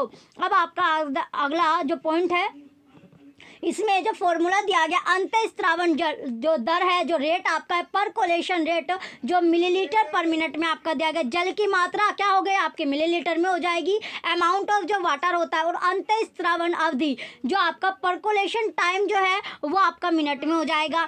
उदाहरण के लिए मान लीजिए किसी नमूने में, एग्जाम्पल के तौर पर आप मान लीजिए, यानी जो नमूना है, जो सैंपल आपने लिया उसमें 200 ml जल के अंतःस्रावन में 20 मिनट लगते हैं। तो अंतःस्रावन जो दर होगी, जो रेट होगा, वो क्या आएगा आपका 200 मिलीलीटर बाय 220 मिनट आपकी हो गई। तो आंसर आता है इसमें आपका 10 मिलीमीटर पर मिनट।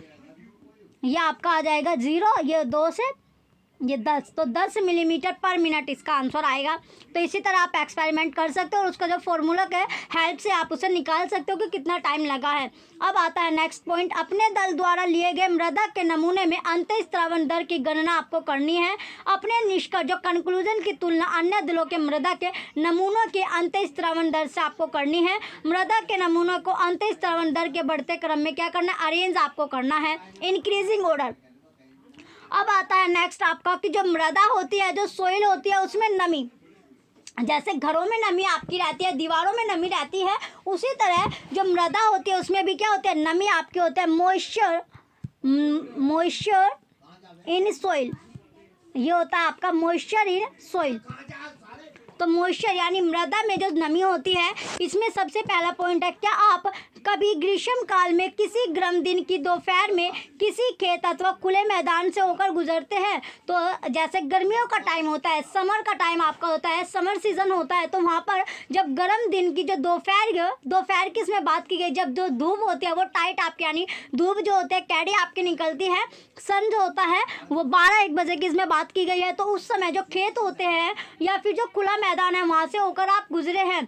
तो पहला पॉइंट इसमें आता है पॉइंट, संभवतः आपने देखा होगा कि जमीन के ऊपर की वायु कंपदित हो रही है, अर्थात ऐसा दिखता है जैसे गर्म वायु वैसे ही ऊपर उठ रही है जैसे आग के अलाव से उठती है। तो आपको ऐसा लगेगा कि जो गर्म वायु होती है वो इस तरह ऊपर आपकी उठ रही है जैसे आग के जो अलाव से उठती है। आग जब लग जाते हैं तो उसके अलाव से जो लपट आपकी, तो आग जो लपट आपकी इसमें बात की अलाव से उठती है। अब आता है नेक्स्ट क्वेश्चन पूछा गया है कि ऐसा क्यों होता है, इसकी क्रियाकलाप द्वारा हम इसका उत्तर जानने का प्रयास करेंगे। तो ये पूछा गया कि इस तरह क्यों होता है, तो ये जो एक्टिविटी जो हम एक्सपेरिमेंट करेंगे उसके अनुसार हम जानेंगे, उसके अकॉर्डिंग जानते हैं। तो एक्सपेरिमेंट करेंगे देन हमें पता चलेगा कि ऐसा क्यों होता है। पहला पॉइंट है, एक क्वेत्थन नली आपको लेनी है, जो क्वेत्थन नली होती है वो आपको लेनी है।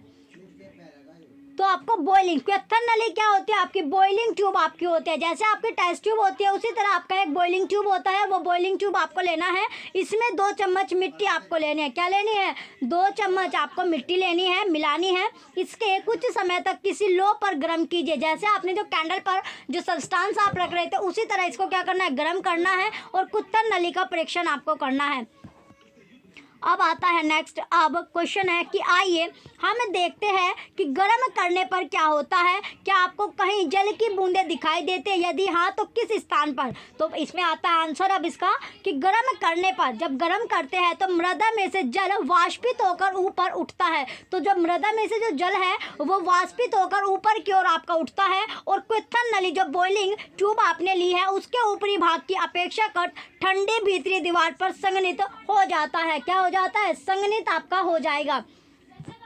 गरम, तो इसमें जब हम वाटर जो होता है वो गरम करने पर जब हम वाटर को हीट करते हैं तो इवापोरेट हो जाती है वो और कंडेंस जो cooler inner walls of the upper part of the boiling tube. अब आता है गर्म दिनों, जो गर्म दिन होते हैं, हॉट समर डे की इसमें बात की गई है, जब मृदा से जल के वाष्पन के कारण क्या होता है, ऊपर उठती जलवाष्प वायु को अपेक्षाकृत सघन बना देती है। क्या बना देती है, सघन बना देती है। इससे सूर्य के प्रकाश के परावर्तन, जो सूर्य का जो प्रकाश होता है, जो सनलाइट की इसमें बात की गई है, तो जो सूर्य का जो प्रकाश होता है उसके परावर्तन के कारण मृदा के ऊपर की जो वायु होती है, यानी सोइल के ऊपर की जो एयर होती है, जो वायु होती है, हमें कंपदीप्त प्रतीत होती है। तो वो कैसी लगती है? हमें कंपदीप्त प्रतीत होती है, लगती है। मृदा को गर्म करने के बाद जब सोइल जो गर्म होने के बाद क्या करते हैं, इसे क्विंटन नली में से बाहर आपको निकालना है। फिर आपको जो बॉइलिंग ट्यूब है उससे इसे बाहर निकाल लेना है। इसकी तुलना उस मृदा से करें जिसे गर्म नहीं किया गया। फिर आपको एक कंपेयर करना है जो गर्म की सोइल है और जो गर्म नहीं की सोइल, यानी दोनों को कंपेयर जब आप करोगे तो गर्म का कंपेयर करने के बाद दोनों के बीच के अंतर को, जो डिफरेंस इसमें आता है, वो डिफरेंस आपको नोट करना है। यानी जब आपने जो सोइल गर्म की है वो भी आपको, और जो नहीं की है, तो दोनों में कंपेयर करके आपको क्या करना है, उसका जो डिफरेंसेस आएगा वो आपको नोट कर लेना है। अब आता है नेक्स्ट कि मृदा जल का अवशोषण। अगले पॉइंट में है कि मृदा जो है वो जल का अवशोषण, या क्या सभी प्रकार की जो मृदा है वो समान मात्रा में जल का अवशोषण कर लेती है। तो इसमें पूछा गया जो मृदा के द्वारा जो जल का अवशोषण होता है, यानी absorption of water bye soil. तो जो सोइल है, जो मृदा है, वो जल का अवशोषण कर लेती है, एब्जॉर्ब उसे कर लेते हैं वाटर को। तो जितनी भी सोइल आपके है, जितनी यानी जो सोइल आपकी होती है, तो सारी की सारी सोइल जो है, सारी जो सोइल है वो सेम अमाउंट में जो जल अवशोषण है वो कर लेती है। पहला पॉइंट है प्लास्टिक की एक कीप आपको लेनी है। तो इसके लिए एक एक्सपेरिमेंट करते हैं। सबसे पहले हमें लेना है प्लास्टिक की एक कीप। क्या लेनी है? प्लास्टिक की जो कीप आती है वो आपको लेनी है। जो फिल्टर पेपर आपका होता है वो लेना है, अथवा जो समाचार पत्र के कागज़ का एक टुकड़ा, या फिर आप जो न्यूज़पेपर होता है उसके न्यूज़पेपर का एक टुकड़ा आपको ले लेना है। उसे मोड़कर कीप में लगा लीजिए। तो उसे मोड़कर क्या करना है, आपको जो कीप होती है उसमें आपको लगा लेना है। कीप का मतलब जो आपका जो कोन होता है, कोन टाइप में आपका आता है। तो ये जिसमें जैसे आप जो तेल वगैरह है, तेल जो होता है पेट्रोल डीजल, तो वो भी उसका आपका छाना जाता है। तो वो भी यानी पेट्रोल डीजल में भी आपका जो कोन होता है, कोन टाइप के की वो आपको लेना है। और फिर आपको फिल्टर पेपर लेना है, उसके मोड़कर कीप में आपको ये लगाना है। किसी मृदा के, जो भी मृदा होते हैं, जो सोइल है, उसके शुष्क पाउडर का 50 ग्राम तोल कर उसे कीप में लगाए फिल्टर पत्र में आपको डालना है। फिर क्या करना है, फिल्टर जो पेपर है उसमें आपको डालना है। किसी मापन सिलेंडर में जल लेकर उसकी माप नोट कर लीजिए। अब इस जल को बूंद बूंद करके कीप में रखी मृदा में आपको डालना है ड्रॉपर की हेल्प से, तभी आप जो ड्रॉप आप डाल पाओगे। आप इस कार्य के लिए ड्रॉपर का उपयोग भी कर सकते हैं। देखिए इसमें बोला गया कि ड्रॉपर, जैसे बच्चों को, छोटे बच्चों को जो दवाई दी जाती है तब हम ड्रॉपर का यूज़ करते हैं, तो उसी तरह ड्रॉपर के यूज़ से आप जो है जल की जो बूंदे है वो ड्रॉप करके आप ऐड कर सकते हैं। सारा जल जो है, जितना भी जो अमाउंट में जो जल आपने लिया है, जो वाटर लिया है, वो एक स्थान पर ना गिराकर उसे पूरी मृदा पर आपको डालना है। यानी एक पर्टिकुलर प्लेस पर आपको नहीं डालना है। जो मृदा है, जो सोइल है, उसके सारे यानी पूरी की पूरी सोइल पर आपको डालना है, एक पर्टिकुलर प्लेस पर आपको नहीं डालना है। अब आता है जब जो जल है वो डालना तब तक आपको जारी रखना है। जो जल है वो तब तक आपको कंटिन्यू रखना है जब तक वह रिसक कर कीप से नीचे गिरना आराम ना कर दे। तब तक आपको वो पर्टिकुलर डालना है जब तक जो वो रिसक कर क्या है, यानी खिसक कर नीचे की ओर, यानी कीप से नीचे गिरना आराम ना कर दे। तो इतना आपको इसमें वाटर डालना है। जब वो नीचे खिसक कर गिरना शुरू हो जाए तो मापन सिलेंडर में बचे जल को मापकर उसे आरंभिक माप से आपको घटा देना है, जिससे आपको मृदा द्वारा धारण किए गए जल का जो आयतन होता है वो आपको पता चल जाएगा। अपने जो परिणाम है, जो रिजल्ट आपके आए, वो आपको नोट करने हैं अपनी नोटबुक में। अब आता है अगला, देखिए सबसे पहले आता है जो मृदा का द्रव्यमान भार। तो जो मृदा है, जो सोइल होती है, उसका जो द्रव्यमान भार है वो कितना लिया गया है, 50 ग्राम। तो वॉल्यूम जो है, यानी इसमें मृदा का जो द्रव्यमान भार है, यानी वेट ऑफ सोइल 50 ग्राम लिया है। मापन सिलेंडर में जल का आरंभिक आयतन है UmL। फिर है मापन सिलेंडर में जल का अंतिम आयतन जो हमने सपोज यानी VmL ले लिया। मृदा द्वारा अवशोषित जल का आयतन U - VmL। तो जो भी आपकी क्वांटिटी होगी वो आप जो दिखा है यहाँ पर आप देख सकते हैं, ये आप सपोज कर रहे हो। तो मृदा द्वारा अवशोषित जल का जो द्रव्यमान है वो U - V जी। तो 1 ml जल का द्रव्यमान कितना होता है? 1 ग्राम के बराबर आपका होता है। अवशोषित जल का जब आप परसेंटेज निकालोगे, जो एब्जॉर्ब वाटर का परसेंटेज निकालेंगे, तो उसमें U-V/50 मल्टीप्लाई 100 हम कर देंगे, तो इससे आपका निकल जाएगा। अब आता है कि मृदा के जो विभिन्न नमूने के साथ आपको ये रिपीट करना है। जितने भी यानी विभिन्न तरह के आपको सैंपल जो होते हैं सॉइल के, उसके साथ ये आप रिपीट कर सकते हो, सेम जो आपका है। चलिए इसकी पिक्चर देख लेते हैं।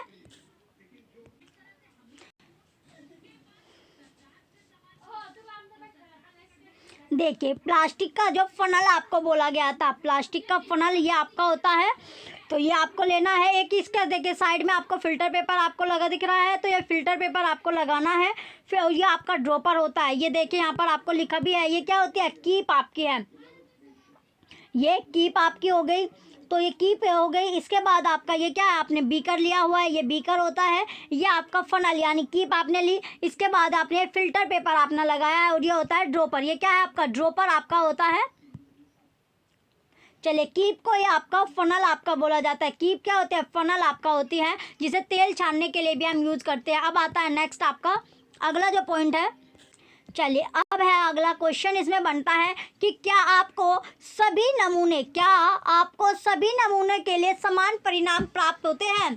तो ये आपको पता लगाना, परिणामों पर अपने मित्रों के साथ भी आपको डिस्कस करना है, और जो क्वेश्चन आपके पुटअप हुए हैं उनका आंसर देना है। जैसे किस प्रकार की जो मृदा की अंतःस्रवण दर सबसे अधिक है? तो कौन सी इस तरह की आपको मृदा, कौन सी वो सॉइल है, कौन सी वो मृदा है जिसका जो इंटरकोलेशन आपका है, इंटरकोलेशन जो रेट है वो सबसे ज़्यादा आया, या किस प्रकार की जो मृदा है, सॉइल है, जिसका अंतःस्रवण जो दर है वो सबसे कम आता है।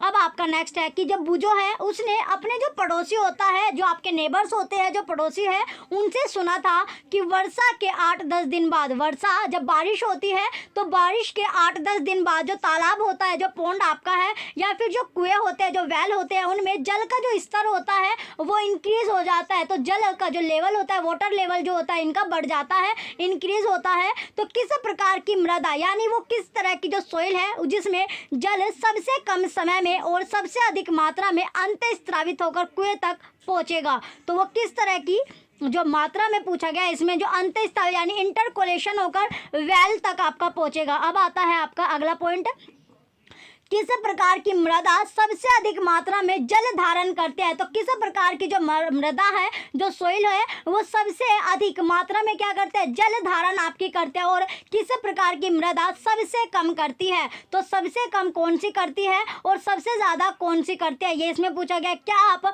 कोई और विधि बता सकते हैं? तो कोई और इसकी जो एक्टिविटी है, कोई और एक्टिविटी भी है जिससे हम ये पता कर सकते हैं जिससे अधिक वर्षा जल अंतःस्रावित होकर भूमि जल तक पहुँच जाए। अब आता है आपका नोट में कि ग्राम और किलोग्राम वास्तव में क्या है? द्रव्यमान के मात्रक होते हैं, यूनिट आपकी होती है। 1 ग्राम द्रव्यमान की जो द्रव्यमान है उसकी वस्तु का भार 1 ग्राम भार होता है, तथा 1 किलोग्राम द्रव्यमान की वस्तु का भार 1 किलोग्राम भार होता है। यद्यपि दैनिक जीवन में और वाणिज्य और उद्योग में द्रव्यमान और भार के बीच सामान्य अंतर नहीं किया जाता है।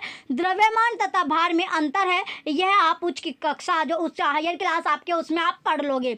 अब आता है आपका अगला पॉइंट कि मृदा और फसलें, जो मृदा है, जो सॉइल है, और जो क्रॉप्स आपकी होती है यानी जो फसल आपकी होती है। पहला पॉइंट है इसमें कि भारत के विभिन्न क्षेत्रों में भिन्न भिन्न प्रकार की मृदा पाई जाती है। जो भारत है इसमें जो डिफरेंट जो एरिया है उसमें डिफरेंट टाइप की आपको सॉइल मिलेगी। कुछ क्षेत्रों में मृण्मय मृदा, कुछ में दुमटी मृदा, जबकि कुछ अन्य क्षेत्रों में ब्लोई मृदा जो होती है, ब्लोई जो सॉइल है वो आपको मिलेगी। पवन, वर्षा, ताप, प्रकाश और आर्द्रता द्वारा मृदा प्रभावित होती है। ये कुछ प्रमुख जलवायु संबंधी कारक होते हैं, फैक्टर आपके होते हैं जो मृदा प्रक्षेदिका को प्रभावित करते हैं, यानी सोइल की जो प्रोफाइल है उसको अफेक्ट करते हैं और मृदा संरचना में परिवर्तन लाते हैं। जो मृदा की जो स्ट्रक्चर होती है सोइल की उसमें चेंजेस आ जाते हैं। अब आता है अगला पॉइंट, जलवायु कारक तथा मृदा के घटक सम्मिलित रूप से किसी क्षेत्र विशेष में उगने वाली वनस्पति तथा फसलों के किस्मों का निर्धारण करते हैं। मृण्मय और दुमटी मृदा दोनों ही गेहूं और चने जैसी फसलों की खेती के लिए उपयुक्त होती है। तो जहां पर मृण्मय या फिर जो दुमटी मृदा आपकी होती है, दुमटी सोइल होते हैं, दोनों के दोनों किसके लिए, यानी जो फसल हम यानी गेहूँ और जो चने की जो फसल है वो दोनों के दोनों इसमें कर सकते हैं। अब आता है अगला पॉइंट कि ऐसे मृदा की जल धारणा क्या होती है, क्षमता अच्छी होती है, यानी ये जल को ज़्यादा एब्जॉर्ब कर लेते हैं, यानी जो इनमें जल जो होता है वो ज़्यादा भरा होता है और इसकी जो क्षमता होती है, जो क्वांटिटी होती है वो अच्छी होती है। धान के लिए, जो धान की खेती करते हैं तो धान के लिए मृत्तिका एवं जैव पदार्थ समृद्ध तथा अच्छी जल धारण क्षमता वाली मृदा आदर्श होती है। मसूर और अन्य दालों के लिए, जो मसूर की जब दाल है या फिर जो हम अदर दाल जो होती है वो उगाते हैं, तो दालों के लिए सबसे अच्छी जो मृदा रहती है, जो सोइल रहती है, वो दुमटी मृदा की आवश्यकता होती है, जिनसे जल की निकासी आसानी से हो जाए, क्योंकि इसमें क्या जल आपका भरा रहता है, तो जल की जो निकासी होती है तो इसके आसानी से हो जा सकते हैं। तो इसमें कौन सी मिट्टी यानी दुमटी मृदा इसमें आपकी महत्वपूर्ण है, इंपॉर्टेंट आपकी है। अब आता है जब हम कपास की खेती करते हैं, जब कपास की खेती करते हैं तो कपास की खेती के लिए क्या चाहिए, तो सबसे पहले जो कपास की खेती होती है उसके लिए हमें चाहिए बलुई, दुमट अथवा दोमट मृदा अधिक उपयुक्त होती है, जिसमें से जल की निकासी आसानी से हो जाती है, जिससे क्या होता है जल की जो निकासी है वो इजीली हो जाती है और ये जो पर्याप्त परिमाणों में वायु को धारण करती है। यानी इसमें आपने देखा था जो आपकी मिट्टी थी दोमट मिट्टी, बलुई दोमट, इसमें क्या था आपका जो मिट्टी थी, तो दोमट मृदा ऐसी मृदा थी जिसमें जो पार्टिकल थे बड़े आपके रहते थे, तो बड़े बड़े डले होने के कारण, बड़े बड़े तो वे क्या आपस में जुड़े नहीं रहते थे, ना जुड़ने के कारण उनमें स्पेस रह जाता था और स्पेस रहने की वजह से वहाँ पर वायु फिल हो जाती थी। तो ये यानी जो धान है यानी जो कपास है उसके लिए जो सबसे मिट्टी अच्छी है वो दुमटा मृदा आपकी अच्छी है। अब आता है अगला पॉइंट कि गेहूं जैसी फसलें महीन मृदा में उगाई जाती है, क्योंकि वह ह्यूमस से समृद्ध और अत्यधिक उर्वर होती है। तो गेहूँ, जब आप गेहूँ जो होते हैं वे आप उगाते हैं तो उन फसलों के लिए जो मृणमय मृदा होती है वो सबसे ज़्यादा इम्पोर्टेंट होती है, क्योंकि इसमें ह्यूमस जो होता है वो सबसे ज़्यादा आपको पाया जाता है। तो और अत्यधिक ये आपकी फर्टिलाइज़र होती है, यानी सबसे पहले वाली जो सीड्स आपकी थी उसके बाद इसमें की गई है टॉप सॉइल। तो टॉप सॉइल में आपके रहते हैं अपने शिक्षक, जो आपके टीचर है या जो माता पिता है या जो अपने क्षेत्र के जो किसान हैं, जो फार्मर होते हैं, उनके वहाँ यानी वहाँ की जो मृदा है या जो प्रकार है और उगाई जाने वाली फसलों के बारे में आप जानकारी कलेक्ट कर सकते हैं, एकत्र कर सकते हैं। अब आता है आपका सारणी, यानी हम जो सारणी है, जो टेबल है, उसके जरिए भी आप जान सकते हैं। पहला यानी जो मृदा का जो प्रकार होता है या उगाई जाने वाली जो फसल होती है, तो मृदा में हम क्या उगाते हैं, गेहूँ उगाते हैं, क्योंकि ये टॉप सॉइल आपकी होती है, टॉप सॉइल होती है, इसमें जो ह्यूमस होता है वो ज़्यादा अमाउंट में आपको मिलेगा और जो वाटर है वो एब्जॉर्ब आपका रहता है। इसके बाद है मृणमय या फिर जो दोमट, जो धान होती है वो हम मृणमय या फिर दोमट में हम उगा सकते हैं, और बलुई और दोमट में हम कपास, इन दोनों में जो दोनों में आपकी ज़रूरत होती है, ये बड़े पार्टिकल वाली आपकी बड़े बड़े पार्टिकल होते हैं, इसके बीच में स्पेस आपका रह जाता है जो आपस में जुड़े नहीं रहते, और जिसकी वजह से वहाँ पर क्या जो स्पेस बचता है वहाँ पर वायु फिल हो जाती है। तो इनके लिए जो ये क्या करते हैं, जो जल का ज़्यादा से ज़्यादा निकासन करती है, तो इनके लिए वो उस तरह की मिट्टी ज़्यादा उपयोगी है। अब आता है आपका धान के रोपण के लिए किस प्रकार की मृदा सबसे उपयुक्त होगी। जैसे अभी हमने पढ़ा है दोमट या बलुई दोमट जो मिट्टी है वो सबसे ज़्यादा उपयोगी, ऐसी मृदा जिसकी अंतःस्थिरण दर अधिक हो अथवा जिसमें यह दर क्या हो, कम आपकी हो। अब आते हैं अब आपका केस, यानी एक केस अब इसमें देखते हैं, एक केस स्टडी करते हैं। तो एक केस अध्ययन आपका है जिसमें आपको जो कुम्हार वाली जो आपने पढ़ा था, जो क्वेश्चन आपका आया था कुम्हार का, कि कुम्हार जो है वो कौन सी मिट्टी से बर्तन अपने बनाते हैं, या जो खिलौने हैं या जो मूर्ति है वो कौन सी मिट्टी की बनती है। तो इसमें सबसे पहले है जो जोन रशीदा, जोन है, रशीदा है, और जो राधा है जो मध्य प्रदेश, कहाँ, जो एमपी में सुहागपुर नामक स्थान के लीलाधर दादा और संतोष मालवी के घर गए। लीलाधर दादा सुराही, मटका, कुल्हड़ आदि बनाने के लिए मिट्टी तैयार कर रहे थे। यानी एक जो लीलाधर दादा जो सुराही है या फिर जो मटका या कुल्हड़, यानी कुम्हार के घर पर गए मिट्टी बनाने के लिए, जो बर्तन बनाने के लिए क्या जो मिट्टी है, जो सोइल है, उसको रेडी कर रहे थे, प्रिपेयर कर रहे थे। वे तीनों ने लोलाधर दादा से उनके कार्य के विषय में क्या की, बातचीत की। सबसे पहले है जो जोन ने कहा आप मिट्टी कहाँ से लाए थे, यानी उसने सोइल के बारे में पूछा कि जो सोइल है, जो मिट्टी है, वो लेकर कहाँ से आई हो। दूसरा है जो दादा, उसने पूछा हम किसी बंजर भूमि से काली मिट्टी लाते हैं। तो जो दादा है उसने जवाब दिया कि हम जो भी बंजर भूमि होती है जहाँ पर फसल नहीं उगाई जाती, तो वहाँ से मिट्टी लाते हैं, वहाँ से जो काली मिट्टी यानी ब्लैक सोइल लाते हैं। काली जो मिट्टी होती है ब्लैक सॉइल का वो यूज़ करते हैं। राधा, मिट्टी को कैसे तैयार किया जाता है? राधा पूछती है जो मिट्टी है जो सॉइल है उसको प्रिपेयर कैसे किया जाता है? तो मिट्टी को प्रिपेयर या जो सॉइल है उसको प्रिपेयर किस तरीके से आप करते हो? आगे है दादा। फिर दादा बोलते हैं कि सूखी मिट्टी को, जो सूखी मिट्टी होती है उसको किसी बड़ी टंकी में डालकर उसमें से कंकड़ पत्थर आदि बीन लिए जाते हैं। यानी सूखी मिट्टी जो होती है उसे बड़ी सी जो टंकी होती है उसमें डाल लेते हैं। तो टंकी में डालने के बाद क्या करते हैं, उसमें जो कंकड़ आते हैं, कंकड़ पत्थर वगैरह रहते हैं, उनको सबको अलग कर लिया जाता है, उन्हें बीन लिया जाता है। कंकड़ पत्थर हटा देने के बाद जब कंकड़ पत्थर या जो अदर जो चीज़ें उसमें मिली हुई होती है, ऐड होती है, उन सभी को हटा लिया जाता है। फिर मिट्टी को लगभग 8 घंटे के लिए, कितने घंटे के लिए? 8 घंटे के लिए आपको भिगो दिया जाता है। तो 8 घंटे के लिए मिट्टी जो है वो भिगो दी। इस मिट्टी में घोड़े की लीद, इस जो मिट्टी होती है जो सॉइल होती है इसमें जो घोड़े की जो लीद होती है वो उसकी कुछ मात्रा मिलाकर उसे गूंथ लिया जाता है। फिर जो घोड़े की लीद मिलाकर उसे क्या कर लिया जाता है, उसे गूंथ लिया जाता है। गुदी हुई जो मृदा है, जो गूंथने के बाद जैसे आटा गूंथते उसी तरह जब मिट्टी गूंथ ली तो उसके बाद जो मृदा है जो सॉइल है उसको चाक पर रखकर, जो चाक होता है उस पर रखकर उचित यानी मनचाहा आकार दे दिया जाता है। फिर उसे जिस तरह का उनका जो शेप है वो दे दी जाती है। शेप देने के बाद किसी वस्तु को अंतिम स्वरूप देने के लिए हाथ का उपयोग किया जाता है। फिर क्या करते हैं, यानी जो वस्तु जो सब्सटेंस हमें बनाना है, जो भी चीज़ हमें बनानी है उससे यानी अंतिम जब हम उसे आकार देंगे, जो शेप देने के लिए अपने जो हाथ है उसका यूज़ करते हैं। तो उसी अपने हाथों से उसका क्या करते हैं, जो शेप है वो दे देते हैं। देन है आपका आगे, इस प्रकार बनाई गई वस्तुएं जो होती है वो 2 से 3 दिन तक सुखाने के बाद उनकी रंगाई की जाती है। फिर जैसे वो तैयार हो गए, यानी जब उसे जो फाइनल शेप थी वो दे दी, फाइनल शेप देने के बाद उसे 2-3 दिन तक उसे सुखाया जाता है। सुखाने के बाद उस पर जो कलर होते हैं तो कलर किए जाते हैं। शुष्क वायु, जब शुष्क वायु में सुखाने के बाद, शुष्क वायु में जब ये सुखा लेते हैं, यानी ना तो ज़्यादा धूप हो ना ही ज़्यादा छाए हो, तो ये आपकी ना तो धूप में आपके ज़्यादा सुखाए जाते हैं ना ही ज़्यादा छाए में आपके सुखाए जाते हैं। इसके बाद जब सभी वस्तुओं को उच्च ताप पर भट्टी में पकाया जाता है, फिर क्या करता है, यानी जो टेम्परेचर होता है हाई टेम्परेचर पर जो भट्टी होती है उन पर ये पकाए जाते हैं। रशीदा जो है, रशीदा पूछती है कि मृदा में घोड़े की लीद क्यों मिलाई जाती है? तो जो मृदा है, जो मिट्टी से आप बर्तन बना रहे हो तो इसमें जो घोड़ा है उसकी लीद क्यों मिलाई जाती है? तो घोड़े की लीद आप क्यों मिलाते हो? अब आप जो दादा है वो बोलते हैं कि पकाने के प्रक्रम में, जब पकाने का जो प्रोसेस होता है उसमें घोड़े की जो लीद है वो जल जाती है। जब हम जो दादा बताते हैं कि जो घोड़े की लीद क्यों मिलाई जाती है, इसलिए मिलाई जाती है जब हम जो बर्तन है उनको भट्टी में तपाते हैं, पकाते हैं, तो उस टाइम पर जो घोड़े की जो लीद होती है वो जल जाती है। तो घोड़े की लीद जल जाने के बाद जिससे मृदा के पात्र होते हैं उसमें सूक्ष्म छिद्र रह जाते हैं। तो मृदा के जो पात्र होते हैं, जो बर्तन आपके होते हैं, उनमें क्या छोटे छोटे जो छिद्र होते हैं, छोटे यानी माइक्रो जो होल होते हैं वो आपके रह जाते हैं। स्पेस बन जाता है हल्का हल्का वायु का। इसी कारण जो मटके होते हैं या फिर सुराही है में से जल अंतःस्रावित होकर उनकी बाहरी सतह तक आ पाता है। तो इसी तरह क्या होता है, जो मटके होते हैं या फिर जो सुराही आपकी होती है उसमें जो जल होता है, जो वाटर होता है वो अंतःस्रावित यानी इंटरकोलेशन होकर उनकी जो बाहरी यानी आउटर जो स्पेस होता है वहाँ पर वो आ जाते हैं।